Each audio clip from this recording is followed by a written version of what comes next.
ईशान, सुमित, सिमरन सभी को good afternoon, नमस्ते। कैसे हैं भाई सब लोग?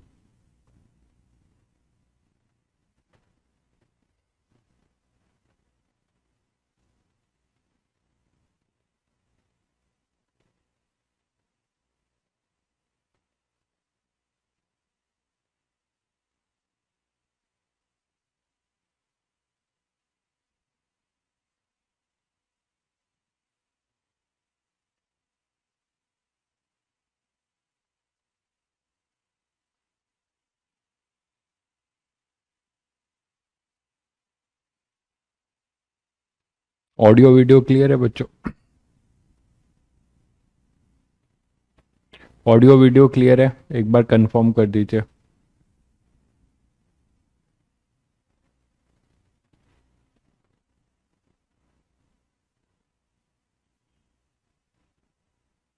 चलिए फिर आगे बढ़ते हैं।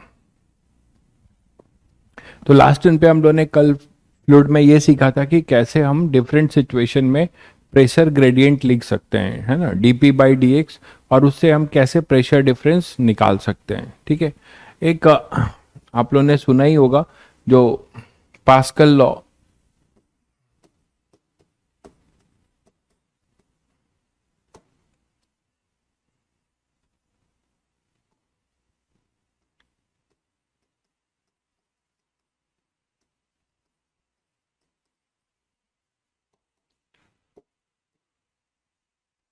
तो पास्कल लॉ बेसिकली क्या है बच्चों?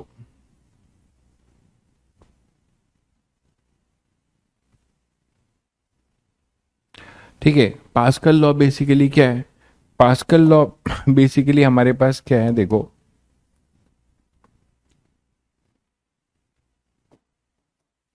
कि कहीं भी, है ना, ये कहता है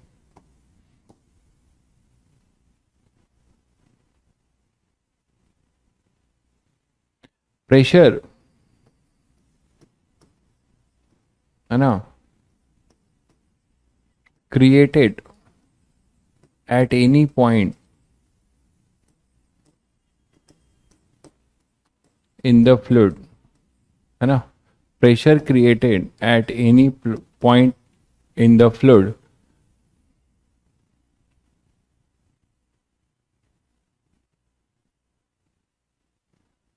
pressure created at any point in the fluid मतलब किसी फ्लूइड में किसी एक पर्टिकुलर पॉइंट पे, किसी पर्टिकुलर पॉइंट पे अगर आप प्रेशर क्रिएट करते हो तो वो थ्रू आउट द लिक्विड जो है आपको उसका एग्जिस्टेंस दिखेगा विदाउट डिमिनिशिंग इट्स मैग्नीट्यूड, है ना। तो pressure created at any point in the fluid,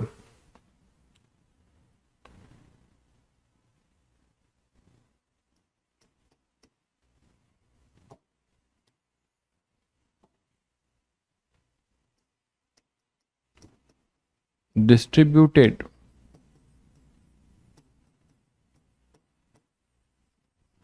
throughout the volume of the liquid,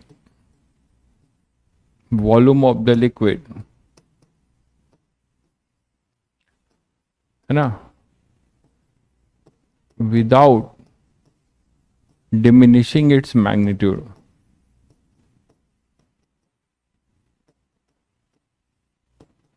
diminishing its magnitude, without diminishing its magnitude. ठीक है, तो ये है अपना pressure created at any point.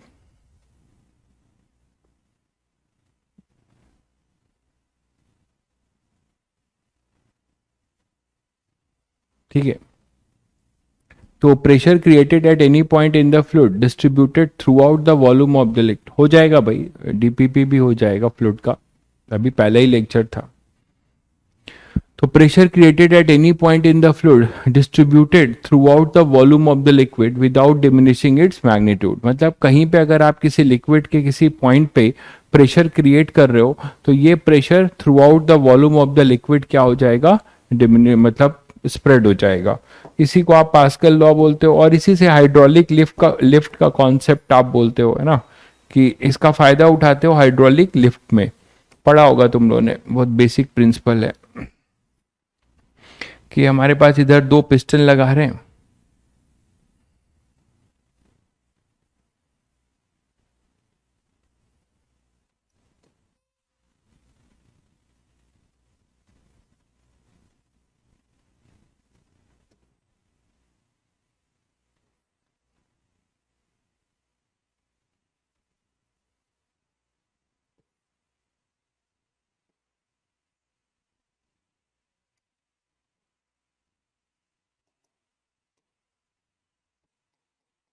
इस पिस्टन का एरिया मान लो A1 है, इस पिस्टन का एरिया अपना A2 है, इस पिस्टन का एरिया अपना A2 है। ठीक है, अब इसमें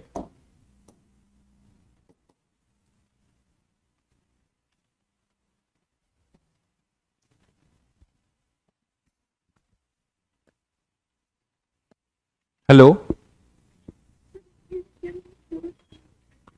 कैमरा को किधर, राइट या लेफ्ट? अच्छा, प्लस वाला, ओके। हाँ कर दिया, देखना।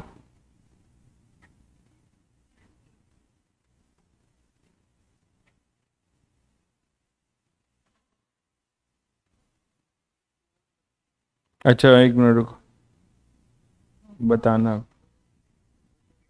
हो गया, ठीक।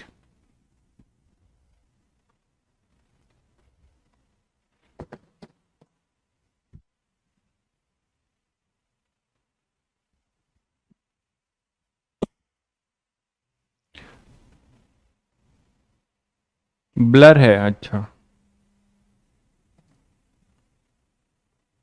हेलो, अच्छा अच्छा, एक मिनट। सामने, अच्छा।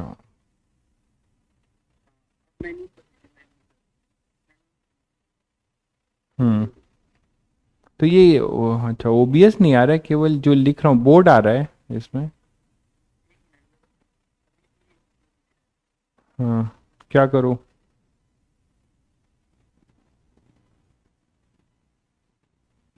ठीक है अब।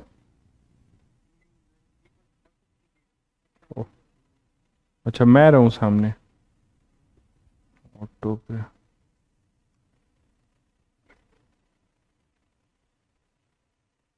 ऑटो कर दिया था, मैनुअल।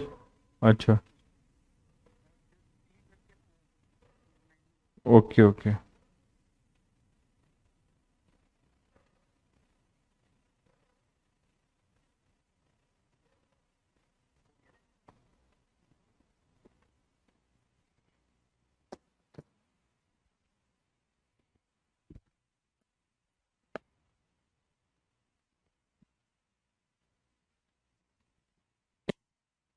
ठीक है बच्चों, अब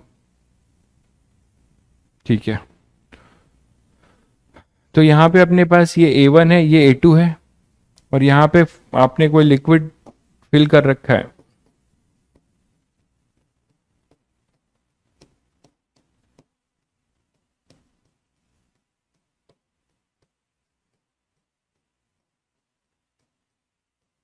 ये लिक्विड फिल कर रखा है, ठीक है। अब देखो यहाँ पे अगर आप कोई फोर्स अप्लाई करते हो F1, तो आपको पता है कि अगर आपने F1 का फोर्स अप्लाई किया है ना, F1 का फोर्स अप्लाई किया है, तो प्रेशर आपने इस पिस्टन पे कितना दिया है? F1/A1।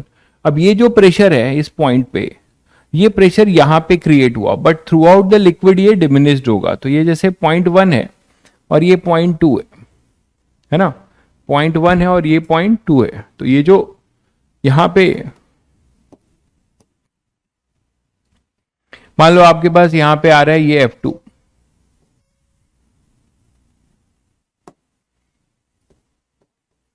तो पॉइंट 1 और पॉइंट 2 में आपको पता है कि ये F1/A1, ठीक है, F1/A1 is equal to F2/A2।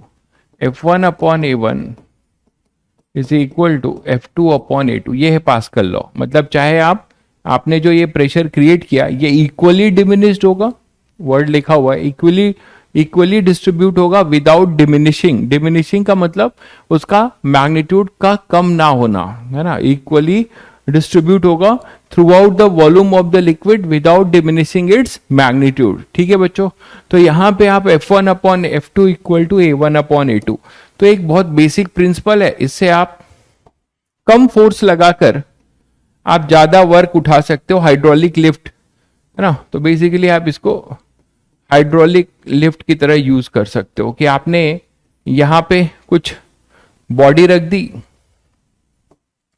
यहाँ पे आपने कोई बॉडी रख दी मान लीजिए, और इस बॉडी पे को उठाना चाहते हो आप, ठीक है, इस बॉडी को अगर आप उठाना चाहते हो तो आप कम फोर्स लगाकर भी इसको उठा सकते हो, है कि नहीं? कैसे? आप क्रॉस सेक्शनल एरिया को बड़ा कर दोगे तो A2/A1 इंटू F1। तो जैसे जैसे A2 को बड़ा करोगे, है ना, F2 अपने आप बढ़ता जाएगा। A2 को जैसे जैसे बड़ा करोगे F2 अपने आप बढ़ता जाएगा, F1 फिक्स रहेगा। ठीक है, तो ये हाइड्रोलिक लिफ्ट का एक बेसिक पास्कल लॉ का कॉन्सेप्ट था। नेक्स्ट बात करते हैं कि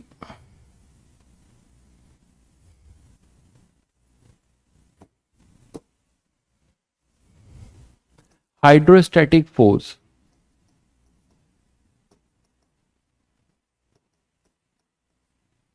ठीक है, तो हाइड्रोस्टैटिक फोर्स, जैसे मान लीजिए एक सिचुएशन लेते हैं कि हमारे पास कोई एक वर्टिकल वॉल है, जस्ट लाइक ए डैम होगा, है ना।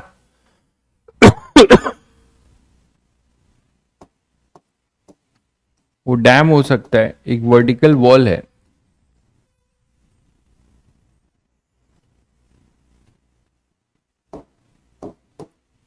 तो मान लो हमारे पास एक कोई ऐसा वर्टिकल वॉल है,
मान लीजिए हमारे पास एक वर्टिकल डैम है, ठीक है। अब यहां पर इसको जो है कोई पानी रोक रहा है, ये पूरा का पूरा वर्टिकल डैम मान लो किसी वाटर रिसोर्स रिजर्वायर है ना, रिजर्वायर है। तो आप यहां से क्या कर सकते हैं, यहाँ पे आप पानी जो है रोक रहे हो। तो पानी अगर रोकते हो, ठीक है, तो अब इसमें कितना फोर्स लगेगा ये आपको बताना है। इधर अपने पास लिक्विड है,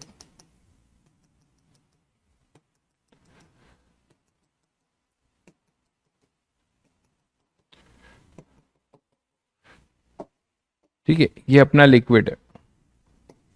ये कितना हाइड्रोस्टैटिक थ्रस्ट लगा रहा है, ये कितना हाइड्रोस्टैटिक थ्रस्ट लगा रहा है ये आपको बताना है। कितना हाइड्रोस्टैटिक थ्रस्ट लगा रहा है ये आपको बताना है, ठीक है। तो इसके लिए देखो, थोड़ा वॉल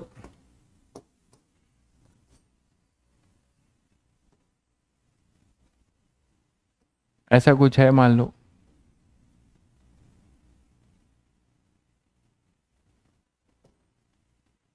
ठीक है। तो ये कितना हाइड्रोस्टैटिक थ्रस्ट इस पे लगेगा ये आपको बताना है।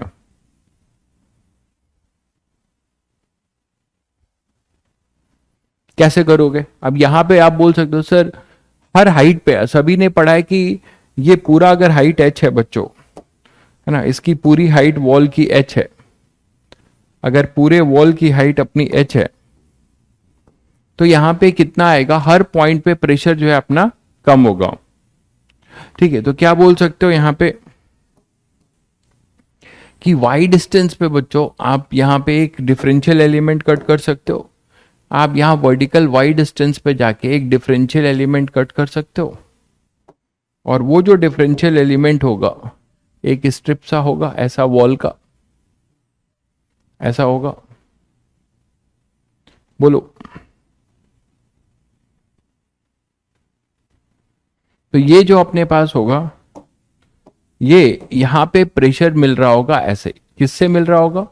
इस प्रेशर की वजह से इस वॉल पे ऐसा एक फोर्स मिल रहा होगा, ठीक है। और ये जो फोर्स होगा ये h हाइट है, मान लो ये h हाइट है, और ये डेंसिटी अपनी रो है, ठीक है, तो ये क्या बोल सकते हो,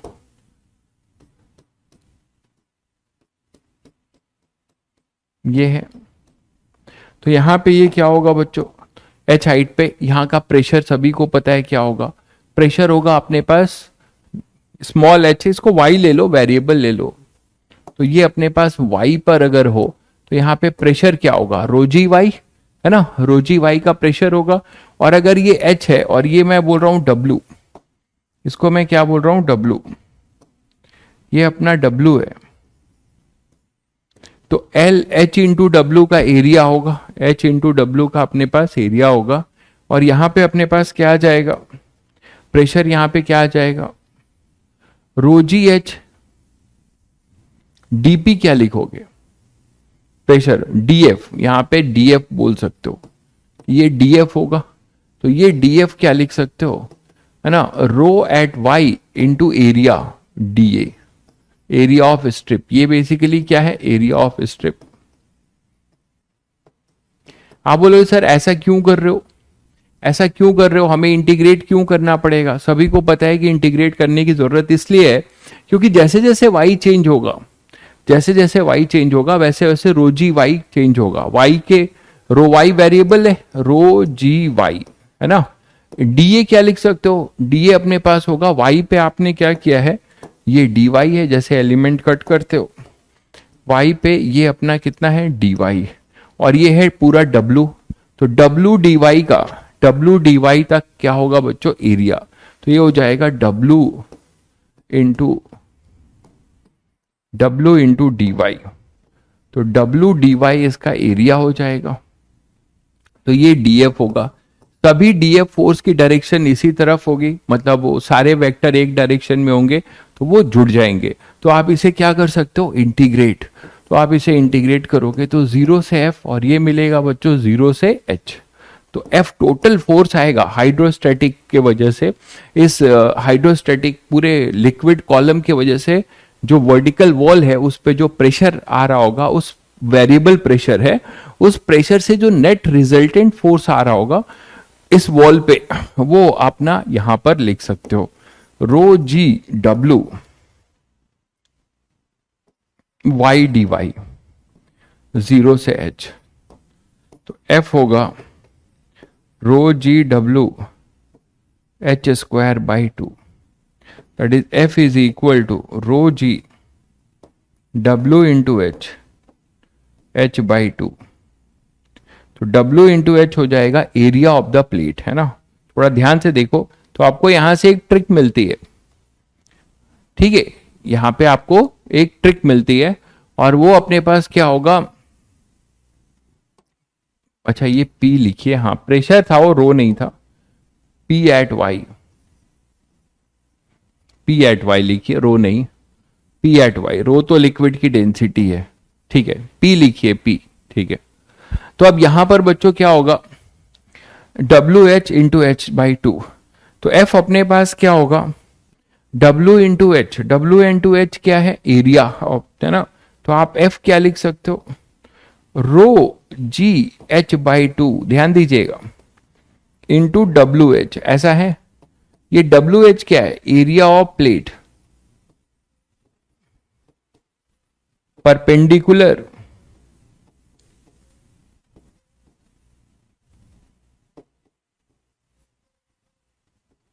टू एफ, यही था। और ये क्या है, pressure at mid point, pressure at mid point. लेकिन ये ट्रिक कब काम आएगा, ये ट्रिक कब काम आएगा, ये ट्रिक कब तब काम आएगा जब रो कांस्टेंट हो। अगर आपके क्वेश्चन में रो वाई का फंक्शन दे दे तो आप वाई का फंक्शन होगा रो, तो यहां पे रो, मान लो रो ऐसा आ जाए, variable rho nought Y square, rho nought A plus B Y, ठीक है। तो आप क्या करोगे, यहां पे रो की वैल्यू पुट कर दोगे, रो की वैल्यू पुट कर दोगे, ठीक है, रो की वैल्यू पुट कर दोगे, ठीक है। टेस्ट सीरीज का क्या हुआ, मैंने आपको कल भी कहा था, आपको इंफॉर्मेशन जो भी होगी, जो लोग प्लान कर रहे होंगे वो आपको इंफॉर्मेशन दे देंगे, ठीक है, जल्दी ही। बाकी मेरी तरफ से हम लोगों ने पेपर ऊपर तो दे दिया था।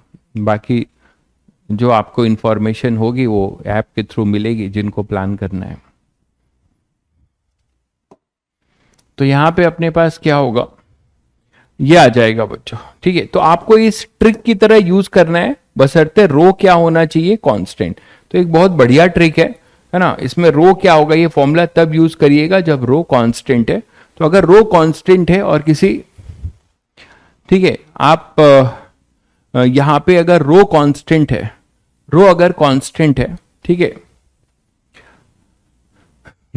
एक भाई कह रहा है टेस्ट पेपर लीक कर दीजिए।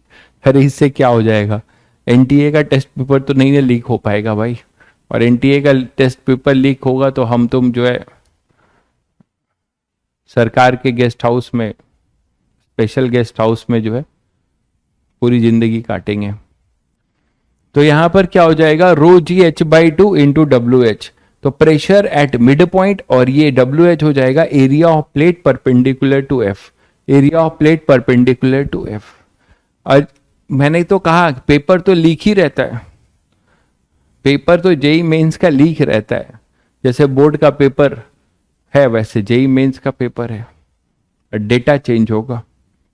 तो rho G H by two into W H, तो pressure at mid point into area of plate. ये तभी करना जब रो कांस्टेंट हो। साथ में ये भी देख लेना कि जो एरिया होना चाहिए, this area should be equal to perpendicular to. अब मान लो ये पूरा का पूरा इंक्लाइन नहीं है, ठीक है, कहीं थीटा पे है, तो आपको प्रोजेक्शन लेना होगा। जैसे कि देखिए, यही क्वेश्चन मैं आपसे ऐसे पूछूं कि एक हमारे पास हेमिस्फेयर है, मान लो,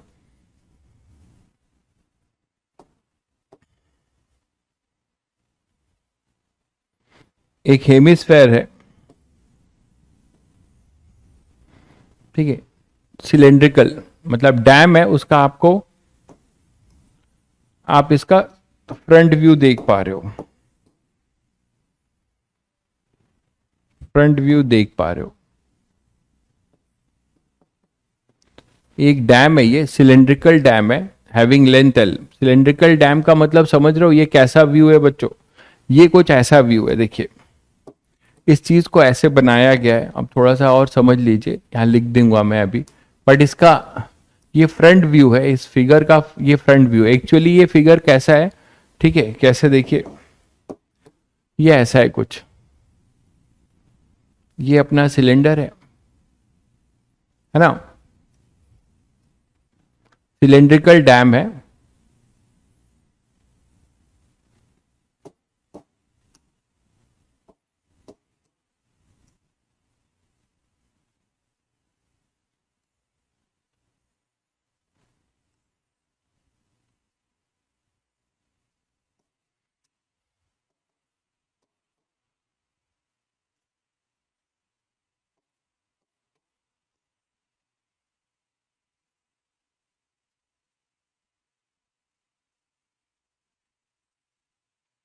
और सिलेंड्रिकल डैम है ऐसा, हाफ मतलब सिलेंडर को आधे से कट कर दो, सिलेंडर को आधे से कट कर दो, समझ रहे हो, सिलेंडर को आप आधे से कट कर दो,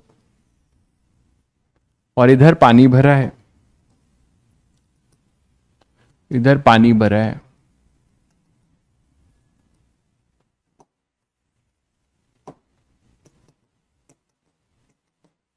समझ पा रहे हैं? तो ये चीज आप इधर से सामने से देखोगे तो कुछ ऐसा ही दिखेगा, ये चीज अगर सामने से देखोगे आप तो कुछ ऐसा ही दिखेगा, है ना। और यहाँ के अबाउट ये डैम जो है, इसके अबाउट यहीं पे रोटेट हो सकता है, शायद समझ गए होंगे। तो ये पूरा का पूरा जो है, ये जो व्यू है आपका, इसी का ये फ्रंट व्यू बना हुआ है।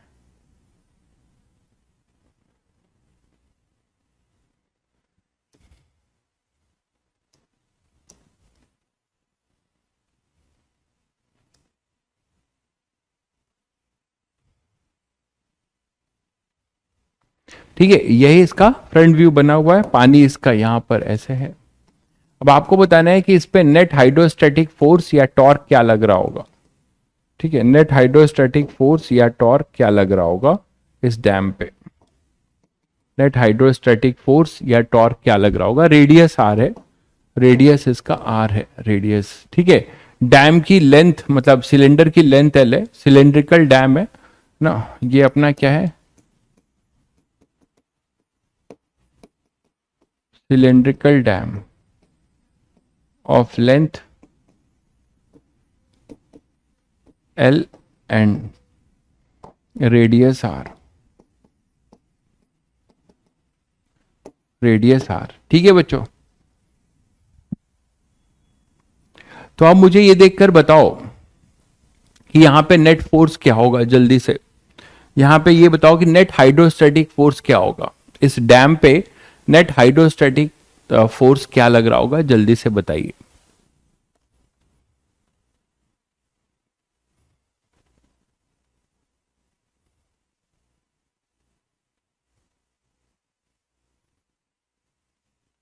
नेट हाइड्रोस्टैटिक थ्रस्ट, अब आपको पता है कि ये कर्व पार्ट है, ये कर्व पार्ट है ना। अच्छा, इसको थोड़ा सा करने से पहले मैं एक और इलिस्ट्रेशन पे आता हूं, तो आपको शायद, चलिए पहले ये कर ही लेते हैं। तो आपको पूछा क्या जा रहा है, फाइंड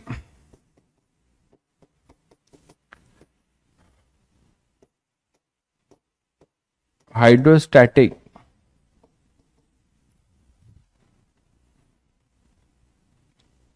थ्रस्ट, है ना। हाइड्रोस्टैटिक थ्रस्ट आपको बताना है कि इसमें हाइड्रोस्टैटिक थ्रस्ट इसमें क्या होगा। Find hydrostatic force, hydrostatic force.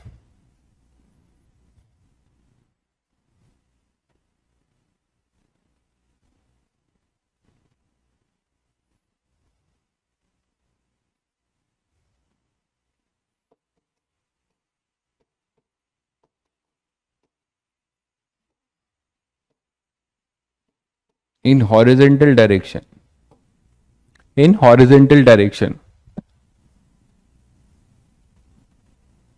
ठीक है, इन हॉरिजेंटल डायरेक्शन। सिलेंडर की थिकनेस की जरूरत नहीं पड़ेगी, आप ध्यान से देखो। तो ये अपना रेडियस आर है ना, और ये लेंथ एल है, तो आप इजिली कर ले जाओगे। क्या होगा, कर पार्ट का प्रोजेक्शन लेंगे, बहुत बढ़िया, कर पार्ट का प्रोजेक्शन लेंगे, बिल्कुल सही कह रहे हैं। ये जो कर पार्ट है इसका आपको प्रोजेक्शन लेना होगा। तो बच्चों इसका जो प्रोजेक्शन प्रोजेक्टेड एरिया होगा, इसका जो प्रोजेक्टेड एरिया होगा, है ना, पहले आप क्या लिखोगे, इसका जो प्रोजेक्टेड एरिया होगा वो एक रेक्टेंगल होगा, है ना। प्रोजेक्टेड एरिया इसका जो होगा वो होगा क्या, इसको कुछ ऐसे देख सकते हैं क्या, बताइए कि ये कुछ ऐसा है,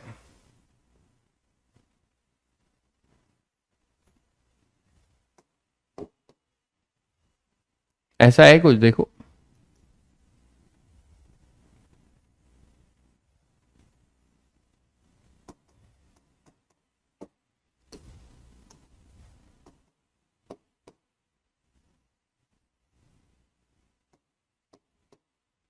इसका प्रोजेक्टेड एरिया कुछ ऐसा होगा, देखो एक पूरा एक रेक्टेंगल होगा इसका प्रोजेक्टेड एरिया, बोलो। और इसके प्रोजेक्टेड एरिया के मिड पॉइंट, इसके प्रोजेक्टेड एरिया के मिड पॉइंट में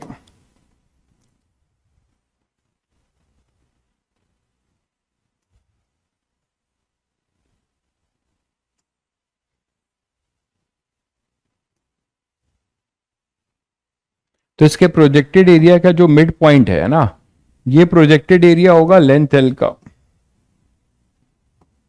ये लेंथ एल होगा, और ये पूरा 2r होगा, बोलो ये 2r होगा इसका प्रोजेक्टेड एरिया, यहीं से दिख रहा होगा आपको, यहां पे दिख जाएगा, ये जो प्रोजेक्टेड एरिया है यहां पे भी बना सकते हो, यही तो होगा प्रोजेक्टेड एरिया। एक प्रोजेक्टेड एरिया जो इसका होगा एक रेक्टेंगल होगा, बोलो भाई, projected area is a rectangle, है ना, और प्रोजेक्टेड एरिया जो है इसके परपेंडिकुलर होगा।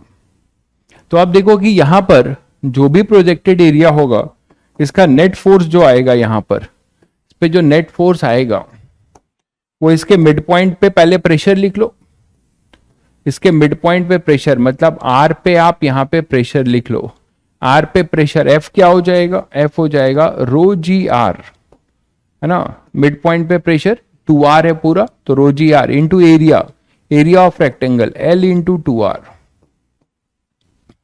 तो अपने पास ये जो F आ जाएगा वो आएगा रो जी टू रो जी R square L, two rho जी आर स्क्वायर एल। ये क्लियर है? तो ये अपने पास टू रो जी आर स्क्वायर एल बच्चों यहां पे आ जाएगा प्रेशर। टॉर्क की अगर बात करो, देखिए कभी भी प्रेशर का जो फोर्स लगता है वो ऑलवेज नॉर्मल लगता है।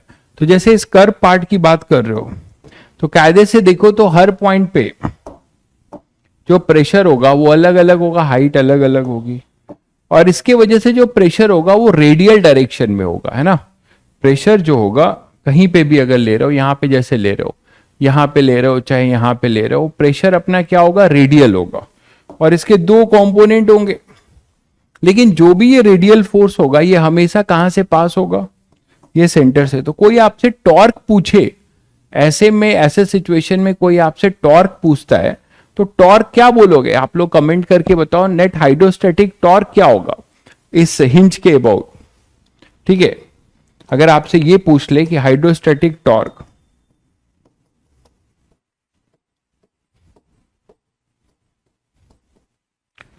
Find hydrostatic torque,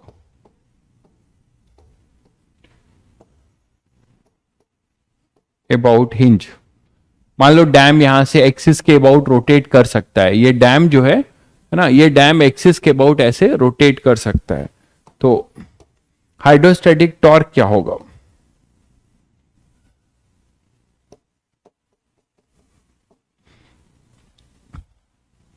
hydrostatic torque होगा जीरो। बहुत बढ़िया भाई मोहन, सही कह रहे हैं आप, हाइड्रोस्टैटिक टॉर्क जीरो होगा, क्योंकि इसका जो लाइन ऑफ एक्शन है वो हमेशा हर डीएफ का जो लाइन ऑफ एक्शन होगा, देखो कर पार्ट है ना, तो आप कहां से पास कराओगे, इसके सेंटर से, तो इसके सेंटर से पास होगा। तो कोई भी डीएफ डीएफ जो भी होगा, ये जैसे ये डीएफ है मैंने एक लिया है, तो इस डीएफ का नेट हाइड्रोस्टैटिक टॉर्क क्या होगा, जीरो।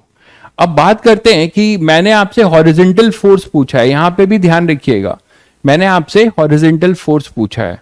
अगर मैं वर्टिकल फोर्स की बात करूं, अगर मैं वर्टिकल फोर्स की बात करूं बच्चों, यहां पे दो फोर्स हाइड्रोस्टैटिक दो लग रहे हैं, देखिए एक डीएफ हॉरिजॉन्टल है और डीएफ वर्टिकल है। ये डीएफ हॉरिजॉन्टल होगा और ये डीएफ वर्टिकल होगा, ये दिख रहा है क्या, ये डीएफ अपना वर्टिकल होगा, ये दिख रहा है सभी को। सीओएम पे नहीं होता है भाई आरुष, गलत कॉन्सेप्ट है आपका, सेंटर ऑफ मास का यहां कोई लॉजिक नहीं है। यहां पर आपको लेना होता है जो वर्टिकल हाइट है लिक्विड कॉलम की, उसके मिड पॉइंट का प्रेशर, तो उसके मिड पॉइंट, ये सीओएम की बात नहीं हो रही, सीओएम की बात नहीं हो रही, यहां पे जो भी ये पूरा लिक्विड है कितने हाइट का है, 2r का, तो 2r का मिड पॉइंट होगा ये, तो इसीलिए लिखा गया रोजी आर। सेंटर ऑफ वो सब सोचेंगे तो गड़बड़ हो जाएगा, रोजी आर, ठीक है। तो रोजी are into L into 2r, रोजी are into L into 2r, ठीक है। अभी अभी प्रूव किया। अब मेरा ये कहना है आपसे कि प्रेशर तो यहां पे ये लग रहा होगा, इसके दो कंपोनेंट होंगे, एक अपना डीएफ हॉरिजॉन्टल और दूसरा डीएफ वर्टिकल, ये चीज देख पा रहे हैं, एक डीएफ हॉरिजॉन्टल होगा और दूसरा डीएफ वर्टिकल होगा। ये डीएफ है तो ये डीएफ हॉरिजॉन्टल है, ये डीएफ वर्टिकल होगा। ठीक इसी तरीके से यहां पे कोई डीएफ डैश होगा, तो डीएफ डैश का भी कंपोनेंट होगा, इधर एक होगा और एक इधर, ऐसे बहुत सारे होंगे, मतलब मैं दो बना रहा हूं बस। तो यहां पे आएगा डीएफ डैश हॉरिजॉन्टल और यहां आएगा DF dash vertical, DF dash vertical. पहले ये देख पा रहे हैं। अब मुझे ये बताइए कि जो जितने भी डीएफ डैश हॉरिजॉन्टल हैं, डीएफ डीएफ डैश हॉरिजॉन्टल, ऐसे और सारे होंगे, इसका तो आपने निकाल लिया, इसका तो आपने निकाल लिया उस वाले कॉन्सेप्ट से कि इसका प्रोजेक्शन ले लिया। प्रोजेक्शन जो इसका होगा, इसको देखिए, इससे नहीं पता चलेगा, इसको देखिए, है ना, सिलेंडर है, सिलेंडर का मतलब कर्व पार्ट ऐसा है, ये जैसे है अपना, तो इस सिलेंडर का, इसको अगर आप सिलेंडर बनाते हो, ये सिलेंडर है, ठीक है, यही तो है डैम, ये डैम है आपका ऐसा। अब इस डैम ने इस पानी को रोक रखा है, तो ये पानी को, ये half of the curve part है, ये पानी को रोक रखा है, तो आप मुझे जब इधर से देखोगे तो आपको केवल ये ऐसा एक हेमिस्फेयर मतलब हाफ सेमी सर्कल टाइप दिखाई देगा ना, फ्रंट से देखोगे तो वही बना हुआ है। और इसका प्रोजेक्शन क्या होगा, देखो इसका प्रोजेक्शन क्या होगा, यहां से एक रेक्टेंगल इसका प्रोजेक्शन होगा, ये 2r होगा और ये क्या होगा अपने पास, ये अपने पास हो जाएगा L। तो L इंटू 2r इसका प्रोजेक्टेड एरिया होगा और R इसका उस वॉल का जो आप प्रोजेक्टेड एरिया है उसका मिड पॉइंट होगा। क्लियर है बच्चों? तो सेंटर ऑफ मास वाला कॉन्सेप्ट मत सोचिएगा भाई, यहां वो सब नहीं है कॉन्सेप्ट। सेंटर ऑफ मास आपको यहां दिख रहा होगा वो अलग बात है, वो भी सेंटर ऑफ मास ये है नहीं, हाफ ऑफ द सिलेंडर है। ठीक है, तो यहां पे 2 रो जी आ गया। मेरा आपसे कहना है कि वर्टिकल का क्या करोगे, वर्टिकल क्या कैंसिल होगा? अरे भाई क्या है, तुम्हारी वर्क पावर एनर्जी की सीट है, तुम लोग यार कितना दिमाग लगाते हो फालतू चीजों में। ये तुम्हारी वर्क पावर एनर्जी है ना, उसी की सीट है, ये सीट जो तुम्हें मॉड्यूल तुमने लिया है ये उसी की सीट है, ये जो हम लोग ने जब बनाए थे। तो यहां पर अपने पास क्या हो जाएगा, ये डीएफ हॉरिजॉन्टल और डीएफ वर्टिकल। तो मेरा आपसे ये कहना है कि डीएफ वर्टिकल और डीएफ डैश, ठीक है, वर्टिकल में 0 होगा। एक बच्चा बोलता है वर्टिकल में, यही मैं आपसे पूछना चाह रहा हूं कि वर्टिकल में 0 होगा क्यों, या सही में 0 होगा क्या, बताइए आप लोग, क्या वर्टिकल में 0 होगा? वर्टिकल में 0 होगा कैसे भाई, वर्टिकल में 0 कैसे होगा आप बताइए खुद। क्या ये कंपोनेंट और ये दोनों बराबर हैं? खुद सोचो। आप यहां से, ये टॉप मोस्ट होगा, मान लीजिए ये टॉप मोस्ट होगा, तो यहां से आप जितनी डेप्थ नीचे हो, ये जितना डेप्थ है, आप थोड़ा दिमाग लगाइए। अरे यार,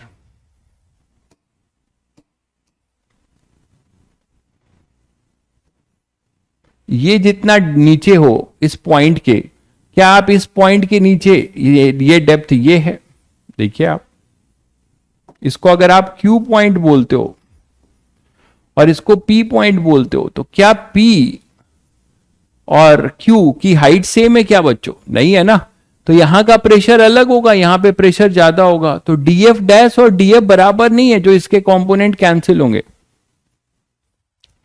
सारे फोर्स कैंसिल हो जाएंगे। बहुत लोग बता रहे हैं कैसे कैंसिल हो जाएंगे, आप खुद सोचो कैसे कैंसिल हो जाएंगे मेरे भाई, कैसे कैंसिल हो जाएंगे?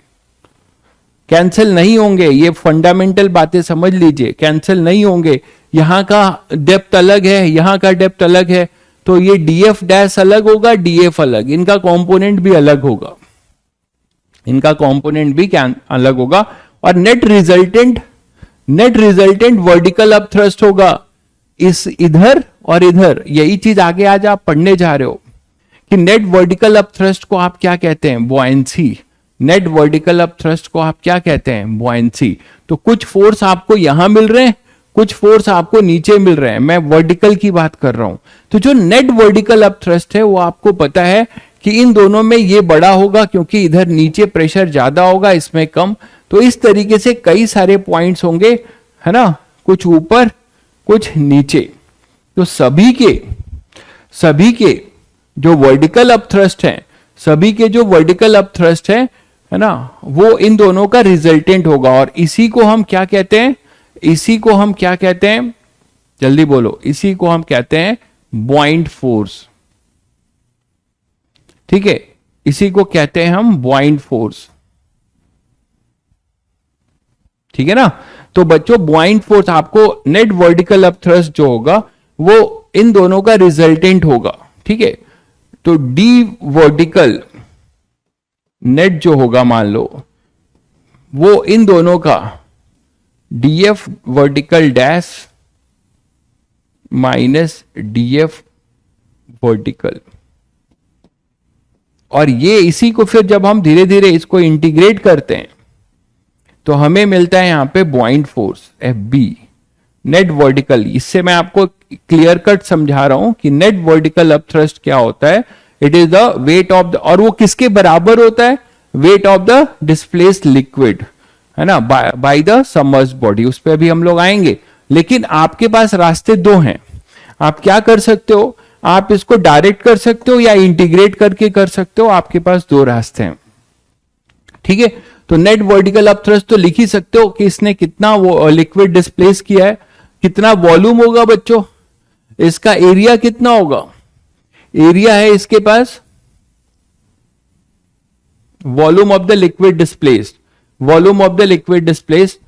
आप इसका क्रॉस सेक्शनल एरिया कितना होगा? क्रॉस सेक्शनल एरिया इसका कितना होगा? इसका पूरा एरिया होगा पाई आर स्क्वायर बाई 2, पूरा होगा पाई आर स्क्वायर पूरे सर्कल का, इसका होगा पाई आर स्क्वायर बाई 2 और इनटू एल, है ना। तो ये वॉल्यूम हो जाएगा। हाफ ऑफ द सिलेंडर का वॉल्यूम क्या लिखोगे? हाफ ऑफ द सिलेंडर का वॉल्यूम क्या लिखोगे बच्चों? यहां पे लिखोगे पाई आर स्क्वायर, ठीक है, बाई 2, इसका cross sectional area into L. A into L volume होता है ना, तो ए जो क्रॉस सेक्शनल एरिया है वो क्या है? वो इसका एरिया है, वो कितना है? Pi are square by 2। तो pi are square by 2 into L, ठीक है।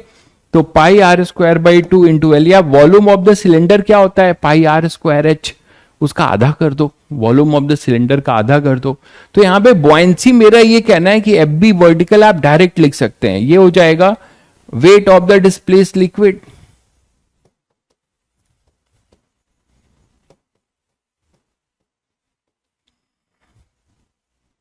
Wait of the displaced liquid. तो एफ बी बच्चों आप लिख सकते हो pi are square L by 2 into, ये तो वॉल्यूम हो गया, इंटू रो इंटू जी, है ना, वी रो जी। इतना तो याद होगा सबको। सरफेस एरिया से, सरफेस एरिया क्यों लोगे भाई? सरफेस एरिया क्यों लोगे? मुझे ये नहीं समझ में आ रहा है, सरफेस एरिया क्यों लोगे? सरफेस एरिया क्यों लोगे? जो सिलेंडर आपने डुबाया है वो सिलेंडर हटा दो, तो वो पूरे वॉल्यूम का, पूरे वॉल्यूम का जो अपना होगा वो वाटर डिस्प्लेस किया है।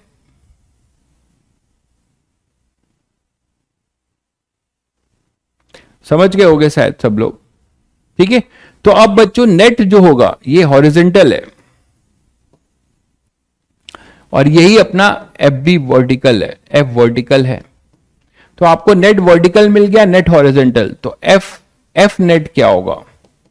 वो होगा under root F horizontal square plus F vertical square. तो ये हो जाएगा एफ नेट। तो F horizontal square plus F vertical. Torque zero कैसे होगा? अच्छा, 15 मिनट पहले छोड़ देना है। अच्छा, क्या हो गया?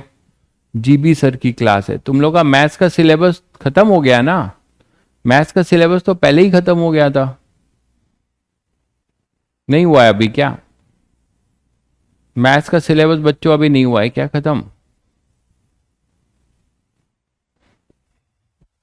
तो F horizontal plus F vertical, F horizontal plus F vertical का स्क्वायर, ठीक है, ठीक है। छोड़ देंगे, छोड़ देंगे बच्चों, छोड़ देंगे, ठीक है बच्चों, छोड़ देंगे, छोड़ देंगे मेरे बच्चों, मत परेशान हो, ठीक है। आप जो बोलते हो मैं कर देता हूं, ठीक है, कोई दिक्कत नहीं। जब जब आपने बोला है तब तक आपकी बातें सुनी गई है, टेंशन मत लीजिए। जेन्युइन जेन्युइन आग्रह को मैं तुरंत स्वीकार करता हूं।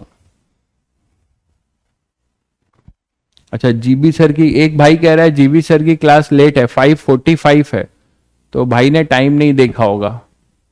5:30 पर है, तो मैं 5:30 कहां पढ़ा रहा हूं तुम लोगों, ठीक है। तो F H square plus F V square F net, ठीक है बच्चों। तो एक बहुत अच्छी बात आपने यहां से सीखी कि hydrostatic pressure in A curve part, है ना, कर्व पार्ट पे हाइड्रोस्टैटिक प्रेशर आपने सीखा। और इसको आप इंटीग्रेट करके भी आप पूछ सकते हो कि सर अगर डेंसिटी वेरी हो तो आपको इंटीग्रेट करना पड़ेगा, नो डाउट। तो अब यहां से अपने पास क्या होगा, ये थीटा पे डी थीटा और आप फंक्शन बना के कर सकते हो। लेकिन अगर कांस्टेंट है तो आप सीधे सीधे जो नेट वर्टिकल अप थ्रस्ट है उसको बॉयंसी के बराबर लिख सकते हो। ठीक है, चलिए। तो अब एक मान लीजिए जैसे कि एक अपने पास प्लेट है इक्विलेटरल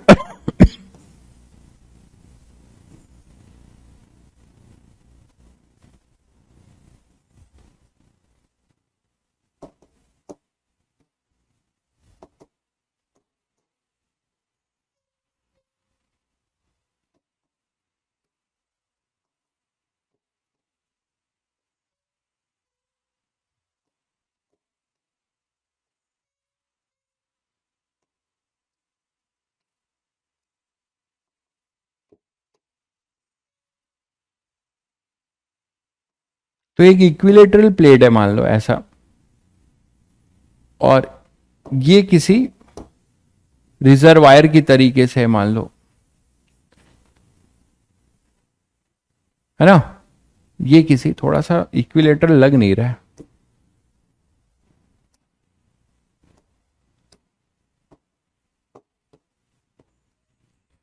अरे यार,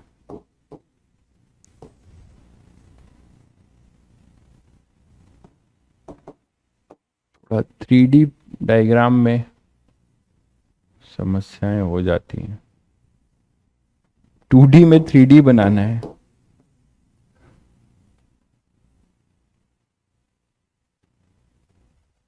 अब जो बन जाए वही होगा।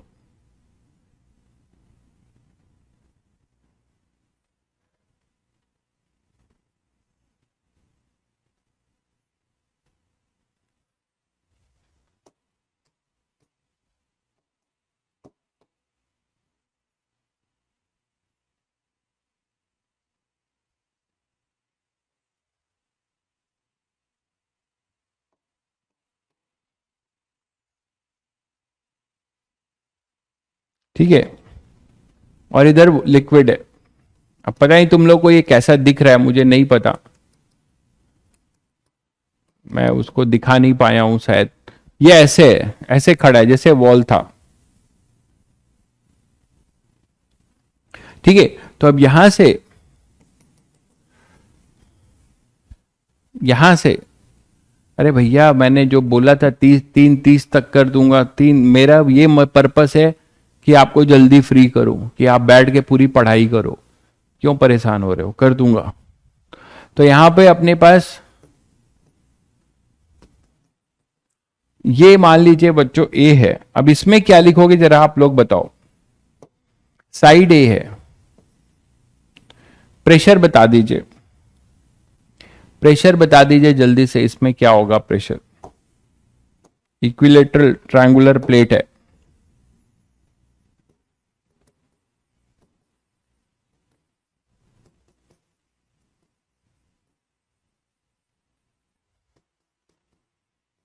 इक्विलेटरल ट्रायंगुलर प्लेट है ना। तो इसमें बता दीजिए कि क्या होगा अपना हाइड्रोस्टैटिक प्रेशर। क्या होगा हाइड्रोस्टैटिक प्रेशर, जल्दी बताइए। रो ले लीजिएगा, इसको रो ले लीजिएगा।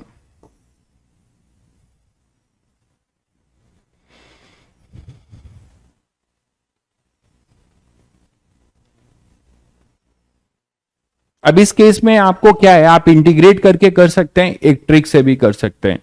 ठीक है, ट्रिक क्या होगा, यहां पे पूछ सकते हो कि सर यहां पर हम क्या मिड पॉइंट लेंगे, यहां पे क्या मिड पॉइंट लेंगे नेट हाइड्रोस्टैटिक थ्रस्ट के लिए।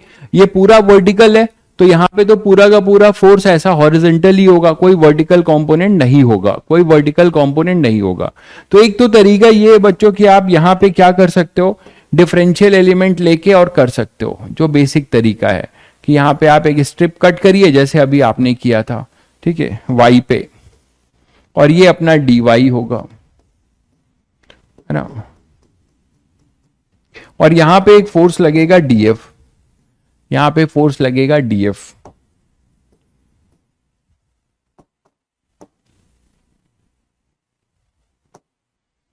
तो यहां पे फोर्स लगेगा डीएफ, समझ गए। तो यहां पे फोर्स लगेगा डीएफ, एक तो ये तरीका है, फंक्शन क्या बनाओगे डीएफ का, वो हो जाएगा रो, है ना, रो कांस्टेंट है, rho G Y into area of plate. अब बोलो सर एरिया ऑफ प्लेट क्या लिखें, ये वाई है तो सर ये तो एक्स है, मान लो ये एक्स बोल रहे हो, ठीक है, तो आप सिमिलर ट्रायंगल से देख सकते हो, सिमिलर ट्रायंगल से क्या देख सकते हो, X by A is equal to Y upon √3a/2, है ना, फंडामेंटल फॉर्मूला, फंडामेंटल जो है वो मैं बता दे रहा हूं पहले आपको। तो x बाई ए, एक्स है ना, x base upon this base, ये सिमिलरिटी इस वाले छोटे वाले और बड़े वाले ट्रायंगल में similarity upon this y upon ये पूरा कितना होगा √3a/2। क्लियर है बच्चों? तो यहां पे अपने पास x को आप हटा सकते हो,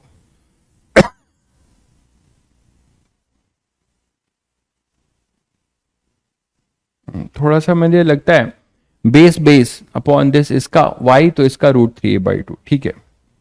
तो आप यहां से y x हटा सकते हो, x आप क्या लिख सकते हो y के टर्म्स में 2/√3y, 2/√3y, x को 2/√3y ये लिख सकते हो।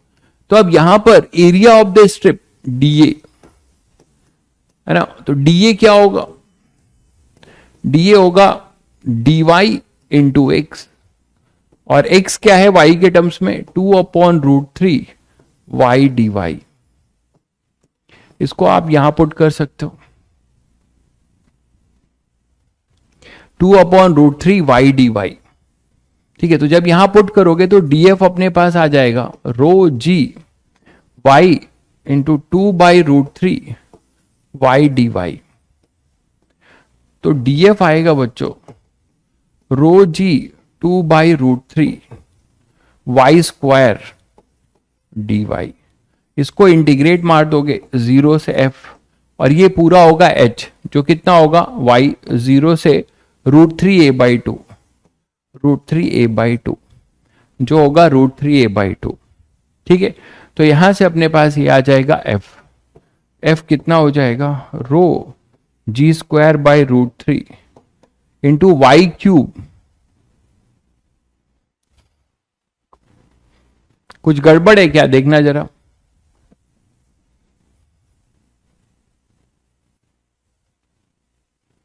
कैलकुलेशन देख लो एक बार जरा।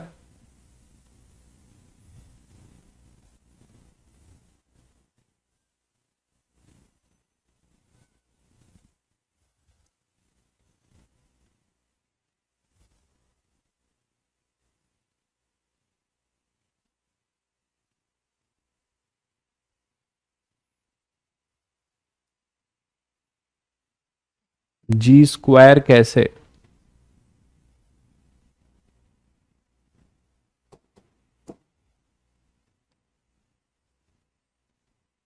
ये फंक्शन पहले सही है, पहले ये देखो ये फंक्शन सही है क्या, पहले ये देख लो,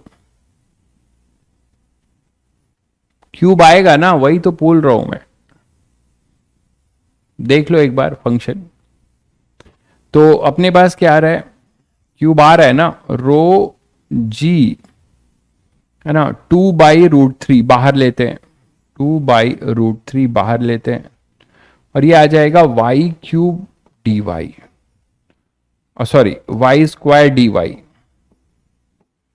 इसको हम इंटीग्रेट करेंगे 0 से, पूरा जो इसकी हाइट होगी वो √3a/2 होगी, √3a/2 ही होगी, और तो कुछ हो नहीं सकता। तो क्यू भी आएगा, सही कह रहे हो, 2 रो जी अपॉन में √3 इंटू ये हो जाएगा y³/3, एक बार चेक करिएगा, और लिमिट होगा 0 से √3a/2, वैल्यू थोड़ी अजीब आ रही है, 2 रो जी अपॉन 3√3 है ना, और यहां पे आ रहा है √3a/2 का होल क्यूब, √3a/2 का होल क्यूब। तो थोड़ा देखिएगा, इधर √3 है, इधर √3³ है, तो √3 स्क्वायर आएगा, और √3 स्क्वायर से ये 3 और 3 भी कैंसिल हो जाएगा। तो बच्चों ये जो √3 का क्यूब है वो 3√3 है, वो कैंसिल ही हो रहा है, हाँ वो कैंसिल हो रहा है, और रो जी a³ और इधर 8 आएगा 4, तो ये आना चाहिए रो जी ए क्यूब बाई 4। एक बार चेक करिएगा बच्चों, एक बार चेक करके कंफर्म करिए कैलकुलेशन, एक बार करिए। हाँ नीचे फिर 4 बचेगा बिल्कुल, तो rho ji A cube by 4 जरा एक बार चेक करके कंफर्म करिए। यही आ रहा है ना आप लोग का भी? ठीक है, तो मेरा आपसे ये कहना है कि इसमें वो फॉर्मूला लगाएंगे या नहीं? कौन सा? मिड पॉइंट पे जो आप लोग बोल रहे थे। तो अगर हम सेंटर ऑफ मास सेंट्रॉइड लेते हैं, ठीक है, सेंट्रॉइड लेते हैं तो ये a बाई 3 होगा, तो ये 2a बाई 3 होगा।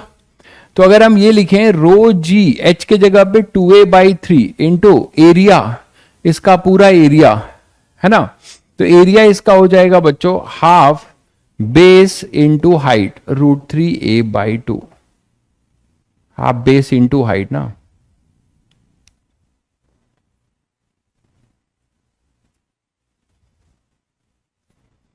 तो ये चीजें अलग आ रही हैं यहां से। अगर सेंट्रॉइड से लेते हो, अगर आप सेंट्रॉइड से लेते हो तो अलग आ रही हैं।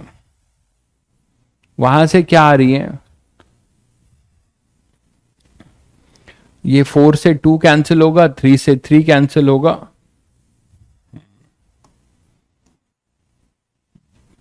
वो अलग आ रही है ना। एक बार कंफर्म करिए 2a बाई 3 कैसे आया? कौन सा 2a बाई 3? अच्छा वो ये कह रहे थे, अरे इस सेंट्रॉइड जो है, सेंट्रॉइड यहां पे मतलब सेंटर ऑफ मास, जो एक बच्चा बोल रहा है कि सेंटर ऑफ, मैं एक बच्चा बोल रहा है कि सर सेंटर ऑफ मास से देखेंगे, तो सेंटर ऑफ मास क्यों देखोगे? इस पूरे हाइट का मिड पॉइंट अगर देखो तो आपको लेना चाहिए था √3a बाई 2। बोलो, जो हम लोग कर रहे थे अभी, तो उसके हिसाब से तो ये √3a बाई 2 मतलब √3a by 4 rho G √3a by 4 into half base into √3a by 2 area. बोलो, तो यहां से भी वो चीजें नहीं आ रही, तो इसका मतलब वो फॉर्मूला जो हम लोग ले रहे हैं वो यहां पे क्यों नहीं लगा पा रहे हैं? वो फॉर्मूला जो हम लोग ले रहे हैं वो फॉर्मूला हम नहीं लगा पा रहे हैं ना, रोजी h by 2 into area, projected area. मैं ये बोलना चाह रहा हूं, मैंने तो इसको जनरल इसलिए कर दिया, तो जनरल करने पे ये आ रहा है। पहले ये रिजल्ट कंफर्म करो, ये रिजल्ट सही है कि नहीं, पहले ये बताओ, ये रिजल्ट सही है कि नहीं, पहले ये बताइए। यहां पे नेट हाइड्रोस्टेटिक फोर्स आ रहा है रोजी ए क्यूब बाई 4।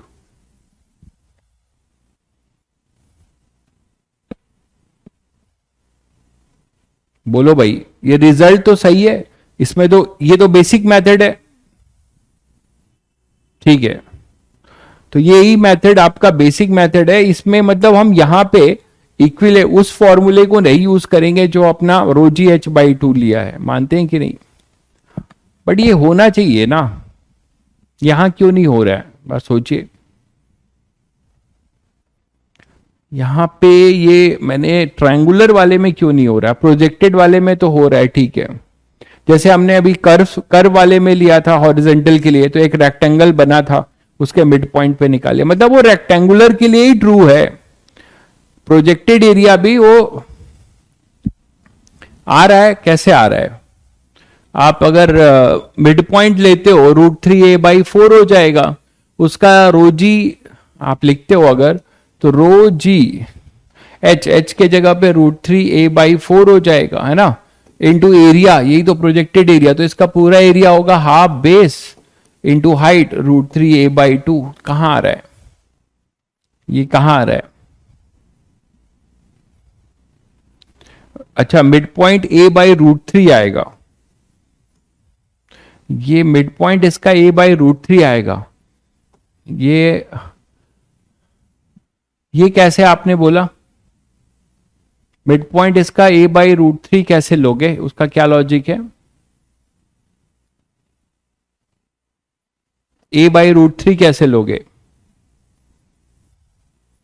मतलब तो फिर आप वही सेंटर ऑफ मास की बात कर रहे हो कि सेंटर ऑफ मास सेंट्रॉइड जहां पे, 2:1 के रेशियो में डिवाइड कर रहा है। ये a/√3 होगा तो a/2√3 होगा, ये है ना।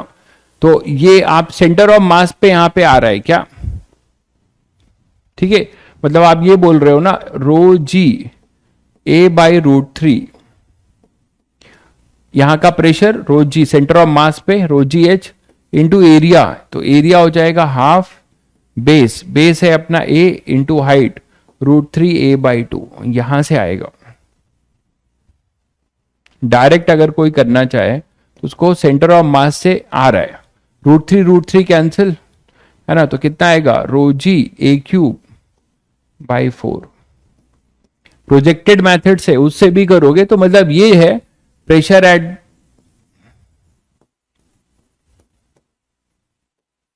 COM। COM कहीं a/√3 पे ही होगा ना, ठीक है। तो अपने पास जो होगा a/√3 यहां पर होगा और ये a/2√3 होगा, ठीक। तो टॉप मोस्ट पॉइंट से सेंटर ऑफ मास से कभी भी ट्रायंगुलर शीट दिखे तो आप ये कर सकते हैं, ये ट्रिक याद रखिएगा। बाकी आपको बेसिक मेथड बता दिया मैंने, बेसिक मेथड आपको मैंने बता दिया, बाकी आपको कभी आपको ये दिखे तो उसको आप कर सकते हैं, ठीक है। और यहां से अच्छी बात है कि आप यहां के अबाउट अगर ये रोटेट करेगा तो टॉर्क भी निकाल सकते हैं, टॉर्क भी निकाल सकते हैं। ये क्लियर है बच्चों, आगे बढ़े।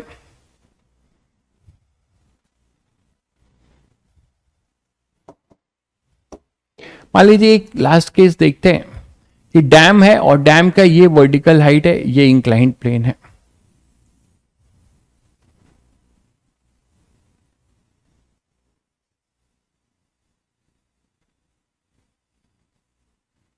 ठीक है, ऐसा डैम है, रिजर्वायर है कोई, इसका विड्थ बी है, विड्थ इसका बी है। मतलब ये फिर से आपको केवल क्या दिया है, इसका फ्रंट व्यू दिया हुआ है, इसका केवल क्या दिया हुआ है, फ्रंट व्यू। इसका आपको केवल क्या दिया हुआ है, फ्रंट व्यू।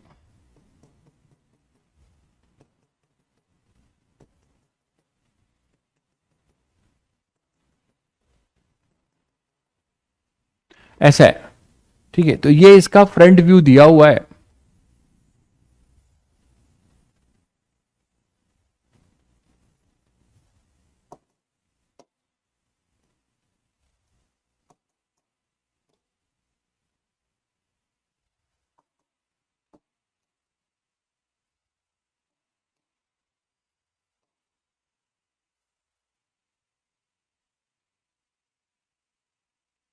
ये एंगल भी आपको दिया हुआ है,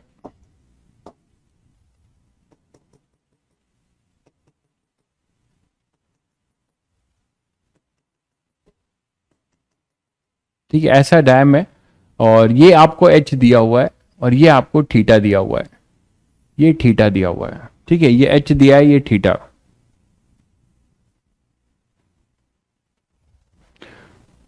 ठीक है। तो ये केवल ट्रायंगुलर वाले के लिए हमने देखा कि सेंटर ऑफ मास पे आ रहा था, सब जगह नहीं करेंगे, ठीक है।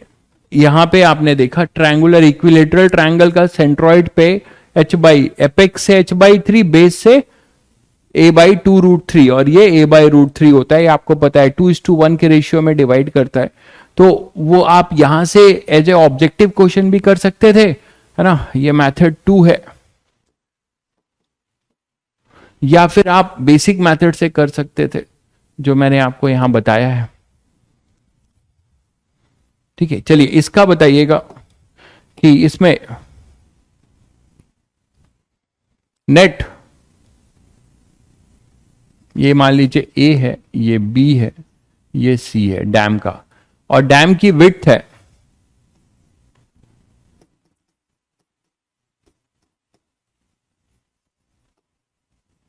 इस बी। इसका मतलब समझते हो बच्चों, बी का मतलब क्या है कि ये डैम ब्लैक बोर्ड के अंदर कितनी दूरी तक गया है, ये तो आपको फ्रंट व्यू है, अंदर कितनी दूरी तक गया है, बी इसका विड्थ है। तो आपको बताना है, डेंसिटी इसकी रो ले लीजिएगा, डेंसिटी इसकी रो ले लीजिएगा, आपको बताना है कि फाइंड फोर्स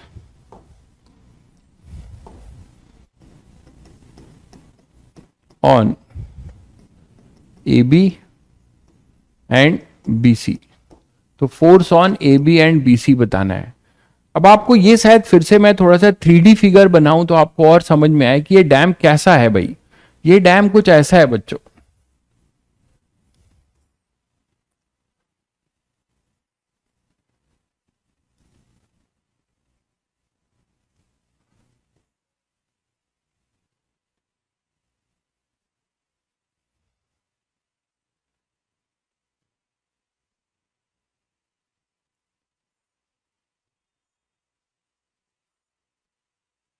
शायद समझ गए होंगे सब लोग। ये डैम कुछ ऐसा है।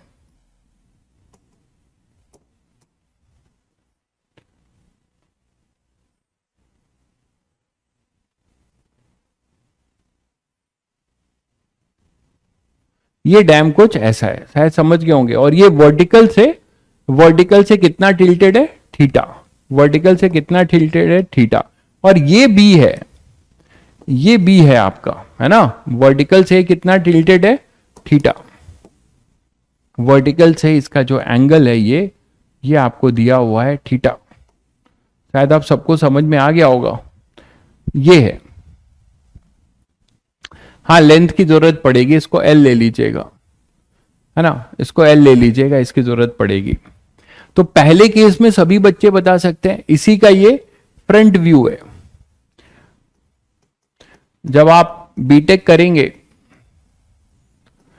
अगर आप कंप्यूटर साइंस लेंगे, तब भी फर्स्ट सेम में आपको एक इंजीनियरिंग ड्राइंग पढ़नी पड़ती है, फंडामेंटल। ये तो बहुत बेसिक्स है। इंजीनियरिंग ड्राइंग में पूरा आपको प्रोजेक्टेड व्यू बताना पड़ता है। उसी का फायदा हम लोग को मिलता है यहाँ पे कि हम लोग बना पा रहे हैं थोड़ा। ये तो बहुत इजी है। जब आप बनाते हो तो चार्ट पेपर पे, और वो पूरा ईडी सब्जेक्ट होता है इंजीनियरिंग ड्राइंग, तो उसमें आपको प्रोजेक्शन सोच सोच के चीज़ें बतानी होती है। और कहीं आपने धोखे से मैकेनिकल इंजीनियरिंग ले लिया है और सिविल इंजीनियरिंग, तो ये ईडी आपका जान नहीं छोड़ेगा। ये आपको थर्ड ईयर तक करना पड़ेगा। मैकेनिकल और सिविल वाले ईडी जो है थर्ड ईयर तक ढोते हैं, और इसमें बहुत लोगों की बत्ती लगती है। हम लोग अपने अंदर जो है एक टेक्निकल वर्ड यूज करते हैं, बत्ती लग गई, तो वही बत्ती लग जाती है इसमें भी बहुत। हमारे टाइम में तो बहुत ज़्यादा।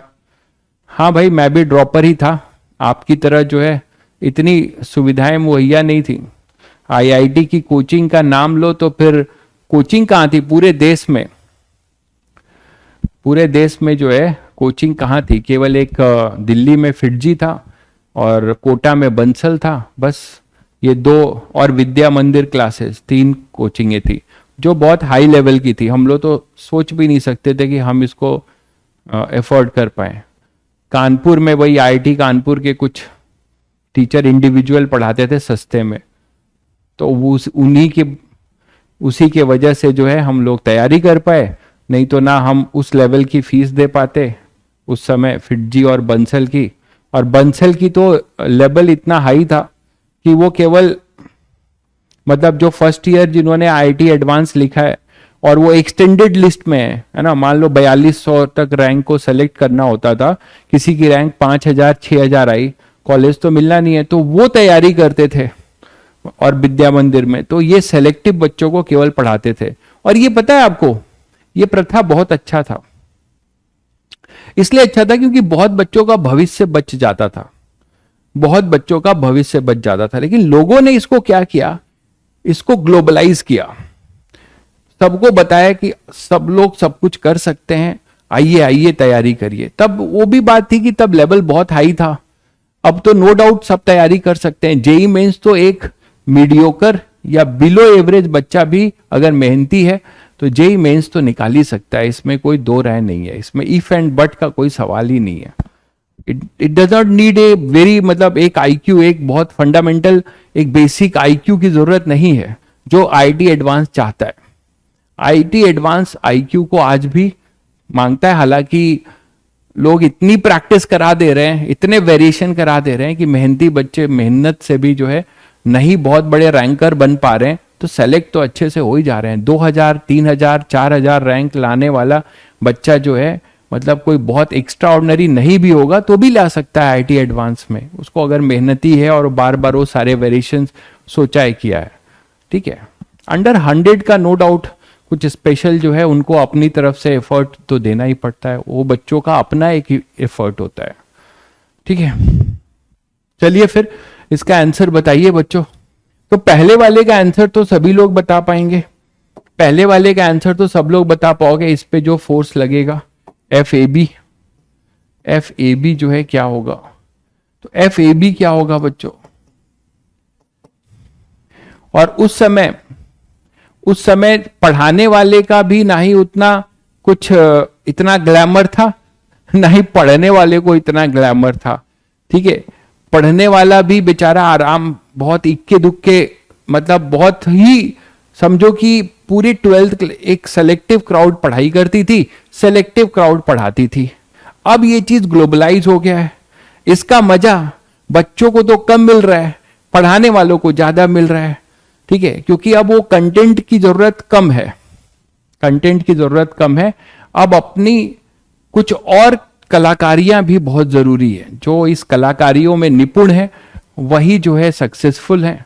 बहुत लोग कंटेंट वाले हैं भाई, ऐसा नहीं है, बट उनका ना कोई नाम है, ना कोई फेम है, ना कोई उनको जानता है, बस वो ऐसे ही हैं अपना।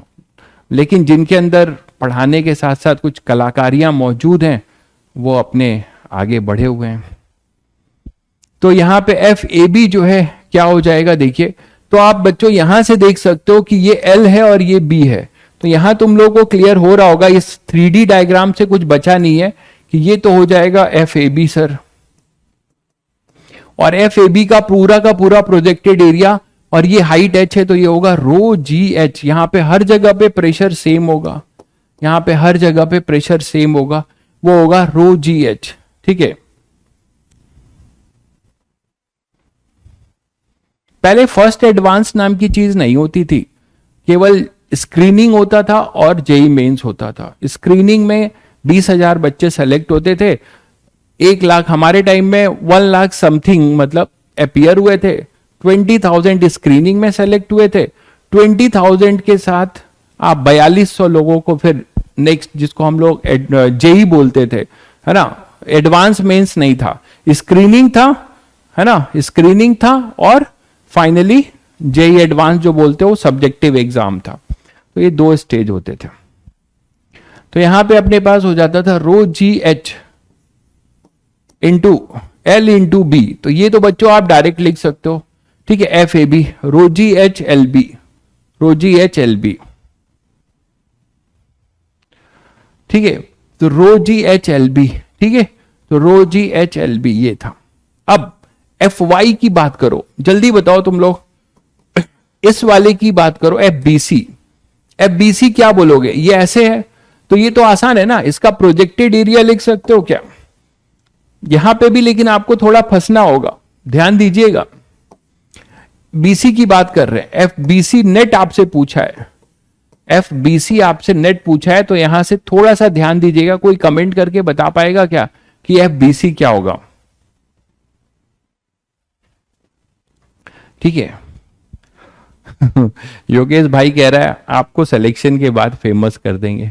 अरे योगेश भाई तुम्हें भी पता है, अगर मुझे फेमस होने का इतना कीड़ा होता तो आज तक मैं टेलीग्राम चैनल तुम लोग के बोलने पे भी नहीं बनाया, बना लेता, यूट्यूब पे नजर आने लगता, है ना, मैं भी कुछ ना कुछ रील्स डालता। तो आपको इतना तो समझ में आ गया होगा कि इन सबसे ऊपर है आपका टीचर ये। तो यहां पे अपने पास एफ बी सी जो है, F B C, F B C बच्चों बताओ क्या होगा। बहुत बढ़िया भाई सुमित, बहुत बढ़िया। वर्टिकल प्लस हॉरिजेंटल दोनों लेना होगा, बिल्कुल सही कह रहे हैं, वर्टिकल प्लस हॉरिजेंटल दोनों लेना होगा। तो बच्चों ये देखो, हॉरिजेंटल वाला तो आप बता सकते हो, हॉरिजेंटल वाला तो बता सकते हो, और वर्टिकल वाला भी बता सकते हो। दोनों का प्रोजेक्टेड एरिया क्या होगा ये आप मुझे बताओगे, दोनों का प्रोजेक्टेड एरिया क्या होगा बच्चों। एफ बी सी के 2 कंपोनेंट होंगे, यहां पे एक हॉरिजेंटल होगा, अगर नेट की बात करो तो एफ बी सी हॉरिजेंटल होगा और एफ बी सी वर्टिकल होगा। मैं नेट की बात कर रहा हूं, एफ बी सी वर्टिकल और F B C horizontal, FBC horizontal और FBC वर्टिकल। तो अब आप बताओ क्या होगा FBC हॉरिजेंटल। हॉरिजेंटल पहले बताओ, हॉरिजेंटल के लिए जो प्रोजेक्टेड एरिया होगा बच्चों वो क्या लिखोगे? ये तो H है ना, और B इसका जो हॉरिजेंटल के लिए, ध्यान दो इधर, हॉरिजेंटल के लिए बच्चों प्रोजेक्टेड एरिया यही तो होगा आपका। हॉरिजेंटल के लिए प्रोजेक्टेड एरिया आपका यही तो होगा। हॉरिजेंटल के लिए प्रोजेक्टेड एरिया यही होगा। और ये कितना होगा? यहां पे अगर मिड पॉइंट पे देखो तो ये h/2 का ये लिख दो, ये पूरा h होगा, कि h वर्टिकल आपको दिया हुआ है, ये h होगा बच्चों, और ये b होगा, ये b होगा, ये b होगा, और ये मिड पॉइंट पे लिखोगे h/2 पे, है ना, तो क्या हो जाएगा? रो जी h/2, ये हो गया pressure at the mid point into projected area, है ना, projected area FBC horizontal, projected area perpendicular to FBC। ठीक है, तो ये बताओ क्या होगा बच्चों? FBH रो जी h/2, है ना, रो जी h/2 into B into H, तो FBC हॉरिजेंटल रो जी h²/2 इंटू B, रो जी h² B/2। ठीक है, अरे भैया रुद्र इतना मत चढ़ाओ यार, हम कुछ नहीं है। ठीक है, बस आपका सिलेक्शन हो जाए, उसमें मेरी कुछ आपको फील हो जाए कि हाँ इस आदमी ने मेरे सिलेक्शन में मदद कर दी, बस ये ही चाहिए, ये फीलिंग चाहिए, बस आप सेलेक्ट हो जाओ और आपको लगे कि नहीं हम किसी के सही लोग के साथ जुड़े जिन्होंने मेरे सिलेक्शन में कुछ हेल्प किया। ऑब्वियसली मेरा कुछ ही हेल्प है। तो यहां पे अपने पास क्या हो जाएगा? रो जी h² B/2, तो FBC आ गया। अब वर्टिकल के लिए क्या बोलोगे? वर्टिकल के लिए क्या बोलोगे बताओ? तो वर्टिकल के लिए क्या कर सकते हो बताओ? वर्टिकल का जो प्रोजेक्टेड एरिया है, ध्यान दीजिएगा, देखिए वर्टिकल के लिए एक चीज ध्यान रखिए, जो अभी आपको बताया बॉइंट फोर्स वाला कॉन्सेप्ट। तो यहां पे वो बॉइंट force is basically what? Wait of the, इसके ऊपर जितना लिक्विड कॉलम होगा उसका वेट।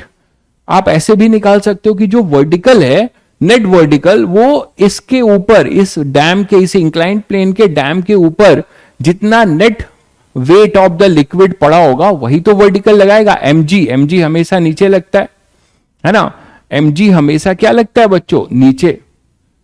B/2 क्यों करोगे h की जगह पे? B/2 क्यों करोगे? नहीं समझे? ये तुम्हें h दिया है ना, मान लो ये कुछ BC LBC होता, इसका प्रोजेक्शन लेते तो LBC cos थीटा, भाई LBC cos थीटा लेते, जो तुम्हें h दे रखा है ना, ये तो गिवन है, LBC cos थीटा लेते आप, तो ये तो आपको गिवन है ना h। समझ गए होगे भाई हसन? आपका जो ये BC है, इस BC का कंपोनेंट लोगे तो LBC cos थीटा, वो h आपको दे रखा हुआ है। ठीक है,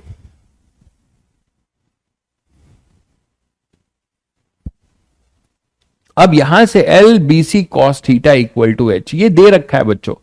अब मेरा कहना है कि आप अगर वर्टिकल की बात करते हो तो वर्टिकल के लिए क्या करोगे? तो वर्टिकल के लिए आप ये बोल सकते हो कि जो भी आपका ये wait of the liquid column होगा, ये बात समझ पा रहे हैं आप लोग कि वेट ऑफ द लिक्विड, आप देखो ना यहां पे अगर आप आ रहे हो तो इसमें F होगा, F का जो ऐसे कंपोनेंट होगा, इसके दो कंपोनेंट होंगे, एक Fx और एक Fy। तो जो भी अपने पास ये थ्रस्ट लगेगा F वर्टिकल, FBC वर्टिकल कभी निकालना हो तो आप बोल सकते हो वेट ऑफ द, क्योंकि mg तो हमेशा नीचे ही लगता है ना, उसी का वेट होगा, तो mg वेट ऑफ द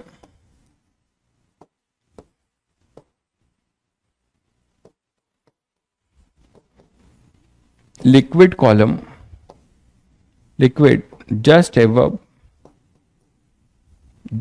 क्या मतलब? Wait of the liquid above BC,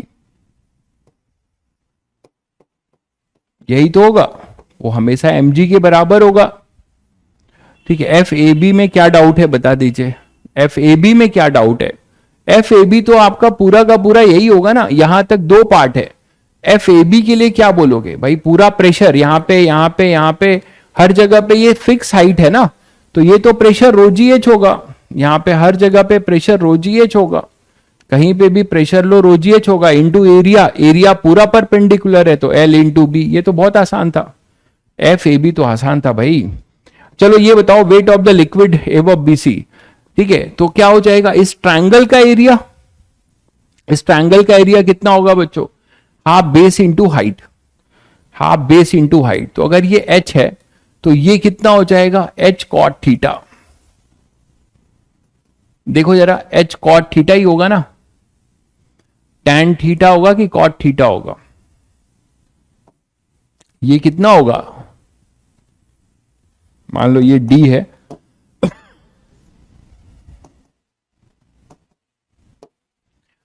ये मान लो d है, तो टैन थीटा होगा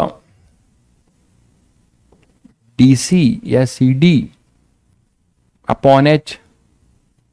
तो CD आएगा H tan theta, tan theta होगा, CD होगा H टैन थीटा, तो ये आ जाएगा H टैन थीटा। ठीक है, तो ये हो जाएगा H टैन थीटा। ठीक है, थीटा अगर हॉरिजेंटल से होता तो कॉट होता।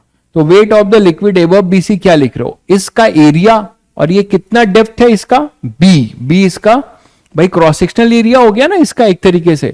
तो क्रॉस सेक्शनल एरिया हो गया half base H tan theta, half base into height, height है h। ठीक है, ये हुआ अपना एरिया इंटू विड्थ, विड्थ कितना है इसका? b। ये पूरा हुआ volume into rho into G. ठीक है, तो अपने पास आएगा H square B rho G by 2 tan theta. तो ये हो जाएगा अपना F B C. F B C हो जाएगा H square rho B G by 2 tan theta. Clear है बच्चों? तो इस तरीके से आप वर्टिकल। अब बोलो सर आप यहाँ पे अपथ्रस्ट, क्या हम अपथ्रस्ट की बात करेंगे? यहाँ कोई wait of the displace liquid थोड़े ना है, यहाँ पे तो बस इसके ऊपर कितना लिक्विड कॉलम होगा उसका टोटल वेट वही mg होगा, तो आप उसको mg लिख दिए। और ये हॉरिजेंटल वाला तो प्रोजेक्टेड एरिया से निकाल दिए प्रेशर के वजह से, है ना। हॉरिजेंटल वाला आपने प्रेशर के वजह से निकाल दिया रोजी एच बाई 2 वाले कॉन्सेप्ट से। तो इस तरीके से आप ये क्वेश्चंस कर सकते हैं। ये क्लियर है बच्चों? ये क्लियर है?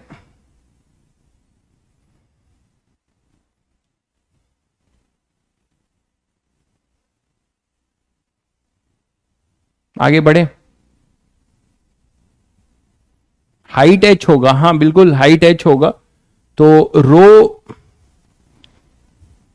तो वही तो लिखा है मैंने, रो जी,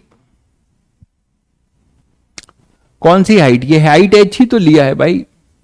ये wait of the displace liquid में ये टोटल एरिया हो गया इंटू बी हो गया, तो ये वॉल्यूम हो गया इंटू रो इंटू जी, तो वेट हो गया।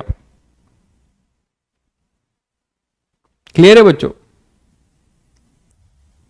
अच्छा ये स्मॉल एच कर लो, ये अच्छा इससे कंफ्यूज हो रहे हो क्या? ये स्मॉल एच गिवन था,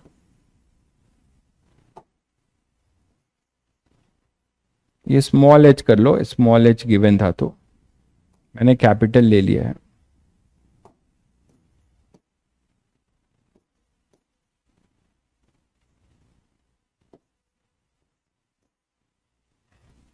अब ठीक है बच्चों? क्लियर है? चलो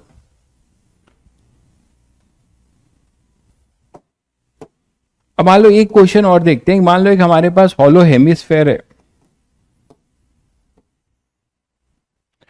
एक हॉलो हेमिस्फेयर है और आपने इसको डिप कर रखा है ना किसी लिक्विड में।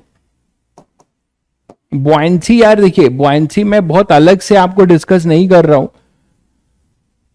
वो सभी को पता है, फिर भी एक बार और बता दूं। जो बॉइंट फोर्स है आपका, वो क्या है, नेट वर्टिकल अपथ्रस्ट। तो आपके पास कोई भी अगर लिक्विड, कोई भी बॉडी है, कोई भी रिजिड बॉडी है और टोटली सबमर्ज्ड है, ये टोटली सबमर्ज्ड है किसी पानी में, मान लो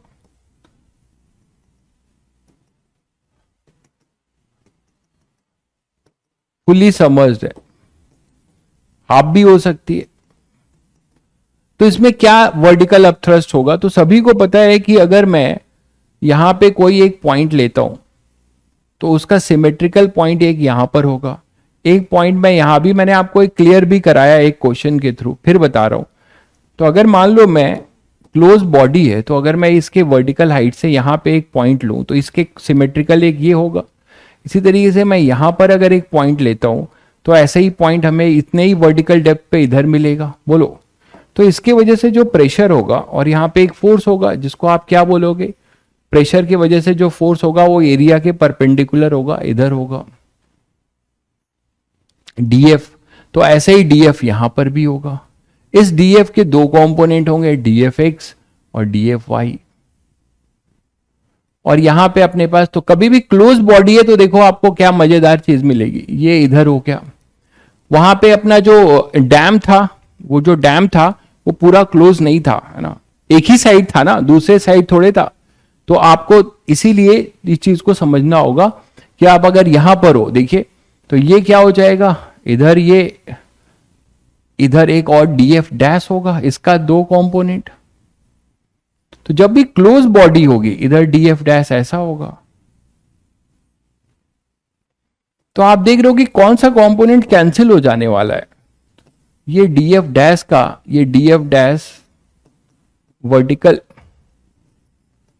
डीएफ डैश हॉरिजेंटल, ऐसे ही यहां पे ये DF dash horizontal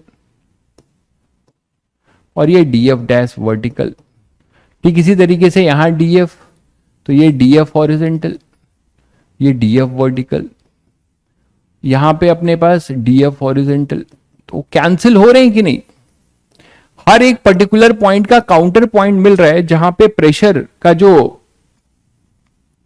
pressure same होगा बिल्कुल, तो वहां का जो हॉरिजेंटल कंपोनेंट है वो कैंसिल होगा जब ये दोनों साइड, किसी बॉडी के दोनों साइड अगर वाटर हो, जैसे ये सिलेंडर था, ये पूरा सिलेंडर अगर डूबा हो, इधर भी पानी होता और इधर भी पानी होता, तो समझ रहे हैं आप क्या होता, ये इक्विलिब्रियम में पड़ा होता, समझ गए। तो यहां पर कोई बॉडी अगर क्लोज है तो फाइनली आपको एक फोर्स मिलेगा, क्या, और वो फोर्स इन सबका रिजल्टेंट होगा जिसको आप क्या बोलते हो, एफ बी, है ना। तो एफ बी के बारे में दिमाग में ये होना चाहिए, एफ बी क्या है, अपना बॉइंट फोर्स जो है नेट वर्टिकल अपथ्रस्ट है। ये नेट वर्ड बड़ा इंपॉर्टेंट है, नेट वर्टिकल अपथ्रस्ट है,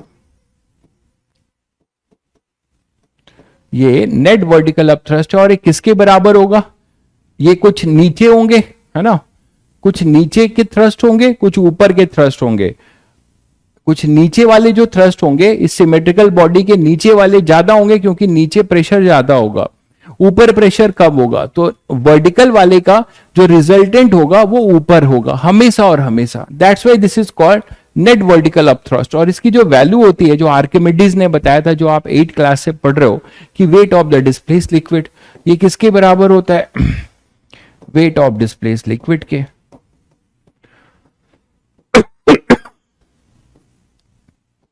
डिस्प्लेस लिक्विड जिसको आप बोलते हो वीएस रो एल जी।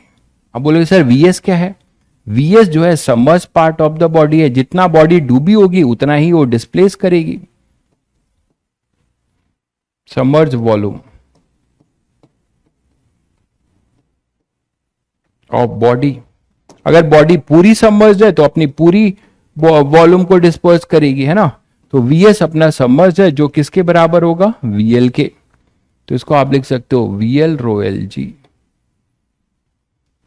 तो वीएल हमेशा किसके बराबर होता है, बॉडी के वॉल्यूम के नहीं, बॉडी के submerge part of the volume के। अगर बॉडी पूरी डीप है तो बॉडी के वॉल्यूम के बराबर होगा। ठीक है बच्चों, तो this is basically your buoyancy. तो इसी पे एक क्वेश्चन है जैसे ये वाला। तो अगर मैं आपसे पूछूं कि ये पूरा डूबा हुआ है,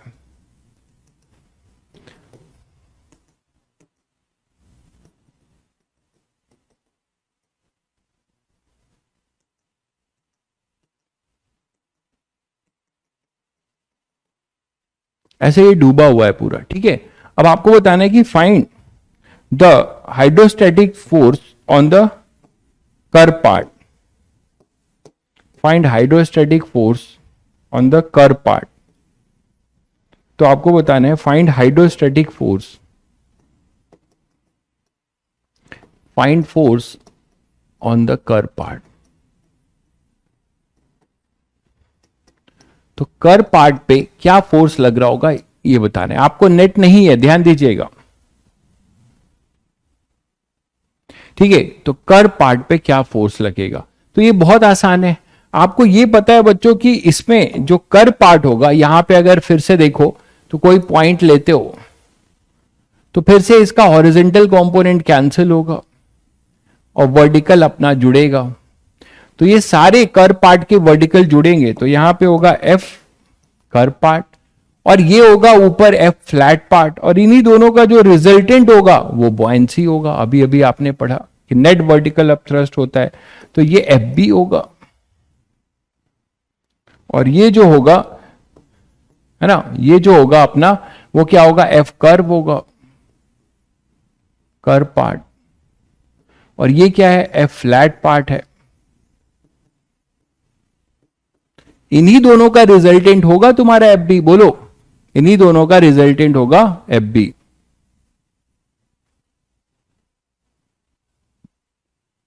क्या कह रहे हैं, प्रीवियस क्वेश्चन में रो जी एच होगा, रो जी बी लिखा है। कौन से प्रीवियस क्वेश्चन में, इसमें बात कर रहे हो? अरे यार तुम नहीं समझ रहे हो मेरे भाई। यहां मैं रो जी एच कहां यूज कर रहा हूं, यहां मैं यूज कर रहा हूं wait of the liquid above BC. तो पहले तो ये बिल्कुल दुरुस्त है, वेट ऑफ द लिक्विड। ये जो लिक्विड है, ये ट्रायंगुलर पोर्शन में जो लिक्विड नजर आता है, इसका जो वेट होगा वही तो mg होगा। ये mg के बराबर होगा ना भाई, ये इतना, यहां जो इस इतने लिक्विड का वेट, वही तो लिख रहा हूं। तो वेट लिखने के लिए पहले मैंने इसका एरिया लिखा इंटू विड्थ लिखा, तो ये पूरा वॉल्यूम हो गया इंटू डेंसिटी मास हो गया इंटू जी हो गया। इसमें क्या दिक्कत है? आप रोजीएच कैसे लिख रहे हो यार, रोजीएच तो वेरी कर रहा होगा, रोजीएच से कैसे करोगे? या तो आप इंटीग्रेट करो, इस पे यहां पे लिमिट लो ऐसे और पूरा कंपोनेंट लेके पूरा इंटीग्रेट करो। मैंने आपको ट्रिक बताया है।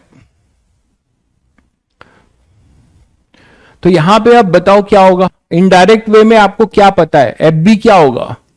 एफ बी को लिख सकते हैं, दो का रिजल्टेंट है, ये बड़ा होगा, ये नीचे है तो इसका प्रेशर ज्यादा होगा। एफ फ्लैट पार्ट, क्या फ्लैट पार्ट डायरेक्ट लिखा जा सकता है बच्चों? Minus F curve part.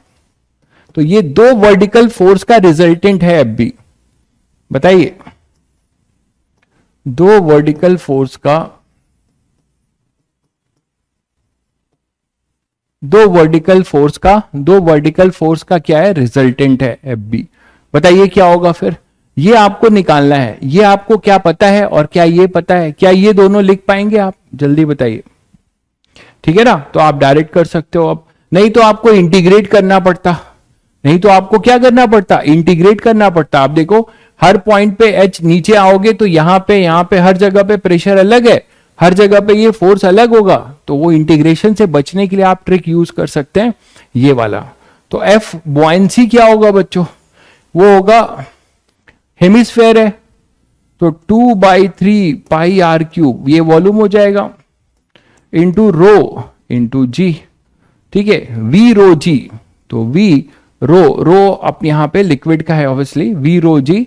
और फ्लैट पार्ट क्या लिखोगे? फ्लैट पार्ट भी सबको पता है कि ये यहां से आर डिस्टेंस पे है। फ्लैट पार्ट पे जितने भी पॉइंट्स होंगे सब पे प्रेशर सेम होगा, क्योंकि पॉइंट्स, सभी पॉइंट्स कितनी डिस्टेंस पे हैं बच्चों? ये सभी पॉइंट कितनी डिस्टेंस पे हैं यहां से? आर डिस्टेंस पे। तो यहां पे जो प्रेशर होगा, pressure at the flat part, वो होगा रो जी आर। और इस प्रेशर की वजह से जो फोर्स लगेगा इस एरिया के परपेंडिकुलर, तो क्या लिखोगे? रो जी आर, ये होगा प्रेशर इस फ्लैट पार्ट पे इंटू इसका एरिया जो इसके परपेंडिकुलर ही है, pi are square, pi are square. यहां पे मैंने यहां दिखाया है, लिक्विड जस्ट इसके नीचे होगा जो ये लगाएगा। अब इन्हीं का माइनस एफ कर्व, तो एफ कर्व पार्ट आप डायरेक्ट निकाल सकते थे। तो एफ कर पार्ट क्या होगा, वो हो जाएगा rho g pi r cube minus 2/3 pi rho जी आर क्यूब। तो ये आ जाएगा 1/3 रो जी पाई आर क्यूब।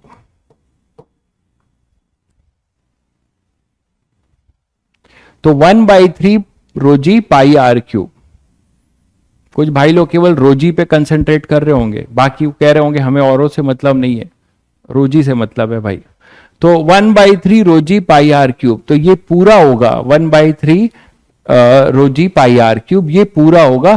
केवल कुछ बच्चे इस पे फोकस कर रहे हैं, वो पूरे पे फोकस करें। तो एफ कर पार्ट अपने पास हो जाएगा ये। यहां तक क्लियर है। एक और भी मेथड हो सकता है, थोड़ा तुम लोग सजेस्ट करो कि इसका एक अल्टरनेट मेथड क्या होगा, इसका अल्टरनेट मेथड क्या होगा, इसका एक अल्टरनेट मेथड सुझाओ। इंटीग्रेशन वाला नहीं, वो तो बोगस है, बिना इंटीग्रेशन के कोई और कोई अल्टरनेट मेथड है क्या, जल्दी बताओ। क्या चमक रहा है क्या कुछ, अरे कुछ चमक रहा है तो बताओ। अरे आयुष बाबू तुम तो लटक गए हो, सेंटर ऑफ मास को पकड़ के बैठ गए हो। कहां सेंटर ऑफ मास घुसाए पड़े हो यार, सेंटर ऑफ मास हमें केवल कहां मिला, इक्विलेटरल वाले में मिला, धोखे से सेंटर ऑफ मास लेके पकड़ लिए हो यार। क्या करोगे सेंटर ऑफ मास से, क्या इसका सेंटर ऑफ मास 3r/8 पे होता है। लो तुम्हें याद है कि नहीं, मुझे याद है। अगर ये सॉलिड है तो 3r/8 पे होता है। क्या करूं मैं इसका, इससे क्या हो जाएगा,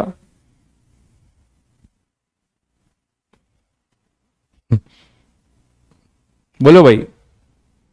तो सेंट कुछ भी मत सोचा करो, मैं बताता हूं आपको दूसरा मेथड। देखिए एक फंडामेंटल मेथड बताता हूं। अभी अभी मैंने आपको बताया कि वर्टिकल अपथ्रस्ट के लिए रिस्पॉन्सिबल कौन है, इसके इसके हेमिस्फेयर के ऊपर कौन फोर्स लगाएगा, जस्ट इसके ऊपर जो लिक्विड कॉलम है। अभी अभी तो बताया बच्चों, इसको अप्लाई करना है, तुम लोग नहीं जानते हो, ठीक है। अब मन नहीं मानता है, मन नहीं मानता है, पढ़ाते रहते हैं तो घुस जाते हैं, ठीक है। नहीं तो पढ़ाई, यही तो प्रॉब्लम है, जो रियल जो पढ़ाने वाले लोग हैं वो उनका मन नहीं मानता, उनको लगता है बच्चों को कितना दे दें, है ना जिससे कि वो कहीं पे स्ट्रगल ना करें। नहीं तो ये सब की जरूरत ही नहीं है। तो यहां पे अब मैं बोल रहा हूं जरूरत है, जो लोग एडवांस लिखेंगे वहां उनको जरूरत पड़ेगी। इनफैक्ट ऐसा नहीं है, मेंस में भी ये पूछा जा सकता है कि अब आपको मैं बोलूं कि इसका दूसरा मेथड सुझाइए, तो दूसरा मेथड आप ये सुझा सकते हैं बच्चों कि जस्ट इसके ऊपर का वेट लिख दो। आप इसके जस्ट ऊपर का वेट लिख दो, इसके इस हेमिस्फेयर के ऊपर कितना कितना वेट ऑफ द सिलेंडर है, ठीक है, कितना वेट ऑफ द सिलेंडर है। ये सब मैं हटा रहा हूं। तो एफ कर पार्ट के लिए ये भी हटा रहा हूं। एफ कर पार्ट के लिए मैंने आपको एक क्या अल्टरनेट मेथड सुझाया, मैंने अभी तो बताया तुम्हें कि इसके ऊपर जो लिक्विड पड़ा हुआ है इसी का तो वेट लगा होगा ना यार, इसके जस्ट ऊपर। तो इसके जस्ट ऊपर जो लिक्विड है इसका वेट, ठीक है। तो इसके जस्ट ऊपर जो लिक्विड है, इसके जस्ट जो ऊपर जो लिक्विड है इसका वेट कैसे निकालोगे बच्चों। इसको निकालने के लिए एक बेसिक आईक्यू ये लो कि किसी भी तरीके से हम केवल ये पोर्शन जो आपको दिख रहा है ना, जो मैंने इतना बनाया है, इसका मैं अगर क्या निकाल लूं, वॉल्यूम। तो कैसे निकालूंगा, इसके लिए मैं क्या कर रहा हूं कि मैं एक हाइपोथेटिकल वाटर का सिलेंडर मान रहा हूं। हाइपोथेटिकल वाटर का एक सिलेंडर मान सकता हूं कि नहीं, बताओ आप लोग। एक हाइपोथेटिकल वाटर का एक सिलेंडर मान लूं और उसमें इसके वॉल्यूम को क्या करूं, माइनस कर दूं। इतनी ज्योमेट्री तो सब लोग को सब पकड़ में आ रही होगी। एक मैं लिक्विड का सिलेंडर मानूं हाइपोथेटिकल,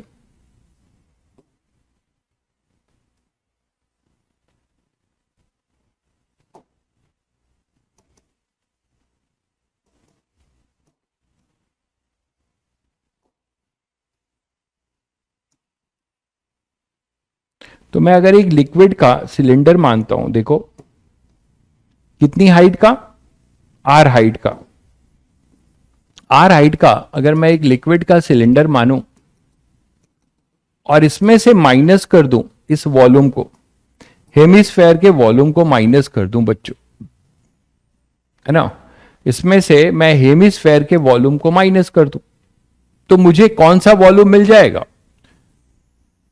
मुझे ये वाला वॉल्यूम मिल जाएगा, ये शेडेड वाला, बताओ, ये शेडेड वाला वॉल्यूम मिल जाएगा कि नहीं? ठीक है, क्लियर है? तो शायद सबको क्लियर हो गया होगा कि हम क्या अप्रोच यूज करने जा रहे हैं। तो ये मैं हटा रहा हूं अभी। तो अगर आप पूरे सिलेंडर के वॉल्यूम से, पूरे सिलेंडर के वॉल्यूम से, लिक्विड सिलेंडर है, आप एक हाइपोथेटिकल लिक्विड सिलेंडर मान रहे हो, है ना, मान लो पहले हेमिस्फेयर नहीं होता, ये हेमिस्फेयर नहीं होता तो एक पूरा लिक्विड होता कि नहीं, लिक्विड का सिलेंडर होता। अब इसमें से आपने इसको डुबा दिया तो इतना पानी बाहर गया, तो आप इनको माइनस करें तो इसका वॉल्यूम होगा V1, कितना होगा बच्चों? रो, है ना, ये भी रो है।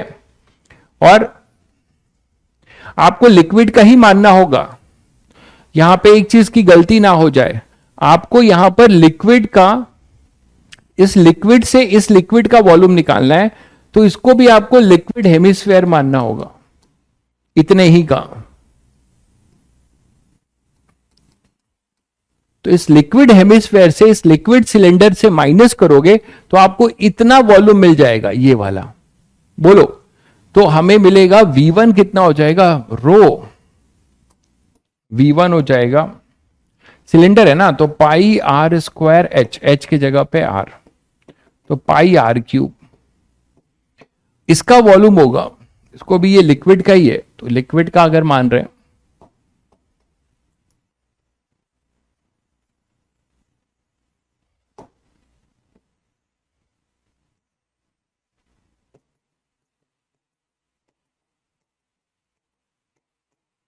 तो ये लिक्विड सिलेंडर मान रहे हैं अगर आर का, हेमिस्फेयर का, सॉरी, तो ये V2 होगा, ये कितना होगा? 2/3 pi are square, 2/3 pi r cube. तो यहां से हम अगर हम V1 माइनस V2 करेंगे तो ये वॉल्यूम, है ना, तो अब हम लिखने को तैयार हैं, वेट ऑफ द लिक्विड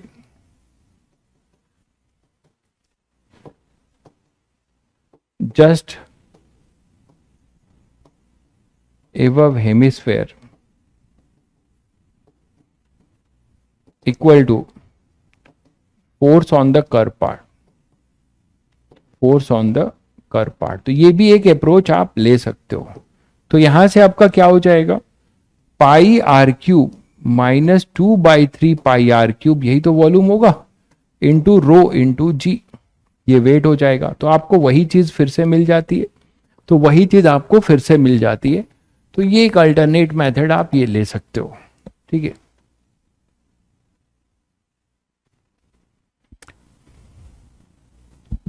ठीक है, तो आज के लिए बच्चों इतना ही, ठीक है। चलिए फिर कल मिलते हैं। होपफुली मैं आशा करता हूं कि आप लोग जो है, जो मैंने आपको बताया होगा, अगर आपको सही लगा होगा, कि आप अपने सेल्फ स्टडी के टाइम को, ठीक है, सेल्फ स्टडी के टाइम को जो है बढ़ा रहे होगे, है ना, कुछ जो है सेल्फ स्टडी के टाइम को आप बढ़ा रहे होगे, और जितना ज्यादा हो सकता है पहले रिवाइज कर लीजिए और साथ साथ में प्रैक्टिस कर लीजिए, और एक टाइमलाइन बना लीजिए कि 25 दिसंबर 20 दिसंबर के बाद हमें, मतलब देखिए उसके लिए आप परेशान मत होइए, आपको 10 जनवरी तक आप रिवीजन कर पा रहे हैं तो 10 जनवरी तक करिए, बट जो जो रिवाइज कर ले रहे हैं एटलीस्ट उसका PYQ या उसका टेस्ट कर लीजिए। बट एक टाइमलाइन जरूर बनाइए जिसमें आप करीब 8 से 10 फुल टेस्ट घर में लिखें, है ना, रोज जो है जब, और वो सबसे सही टाइम मुझे लगता है यही है कि 1 जनवरी से लेके और 15 जनवरी के बीच में, 1 जनवरी से 15 जनवरी के बीच तक में आप काफी कुछ कर चुके होंगे, तो उस टाइम पे आप एक टेस्ट रोज करिए, एक टेस्ट रोज करिए with time bounded practice, with time bounded practice. अगर आपने ये कर लिया तो आपकी इसी तैयारी पे चीजें बहुत बदल जाएंगी। तो 1 जनवरी से मैं यही बोलूंगा कि 15 जनवरी के बीच में, 10 से 15 के बीच में हर दिन एक सिटिंग रात में लीजिए, ठीक है। 10 से जो है 1 या जो भी आप लेना चाहें, 9 से 12 जो भी आप सिटिंग ले, बेटर है कि आप दिन की सिटिंग ले जिसमें आपको रियल सिनेरियो में एग्जाम देना है, ठीक है। दिन की सिटिंग ले जिसमें रियल सिनेरियो में आपको एग्जाम देना है। तो कुछ भी करके आपको टाइम बाउंडेड प्रैक्टिस में 10 पेपर घर में बैठ के करना चाहिए। और उसके पहले जब आप रिवीजन कर रहे हैं तो रिवीजन के साथ साथ जेई मेंस लाइक क्वेश्चंस भी सॉल्व करते जाइए, है ना। 1 जनवरी से पहले तक जब आप रिवीजन कर रहे होंगे तो या तो जेई मेंस के सबसे बढ़िया पीवाईक्यूज कर लीजिए, जिन्होंने कर रखा है वो फिर से उसी को टाइम बाउंडेड करके कर लें, ठीक है। एटलीस्ट 2 साल 3 साल का कर लीजिए। बहुत लंबा चौड़ा प्लान बनाएंगे बच्चों, वो फिजिबल होता नहीं है। आप फिर उसमें जो है नर्वस हो जाते हो और आपको फिर लगता है कि हमारी तैयारी कमजोर है, ठीक है। तो सबसे पहले प्राइम कंसर्न है ना, सबसे पहले प्राइम कंसर्न है कि आप अपनी जो भी पढ़ाई की हो उसको रिवाइज कर लीजिए। हर चीज आपके टिप पर होना चाहिए और बहुत अंदर और बहुत डेप्थ तक नहीं, तो एटलीस्ट फंडामेंटल चीजें, केवल फंडामेंटल चीजें आपके टिप पे होना चाहिए। और अगर किसी को ये टिप पर है तो वो अभी से प्रैक्टिस करे, अभी से टाइम बाउंडेड प्रैक्टिस करे। मेरा काम है आपको बता देना, बाकी आप वन शॉट देखिए, यूट्यूब देखिए, रिवीजन यूट्यूब से करिए, जहां आपको जो अच्छा लगे आप कर सकते हैं। मैंने आपको बताया एक ही चीज और वही सत्य है।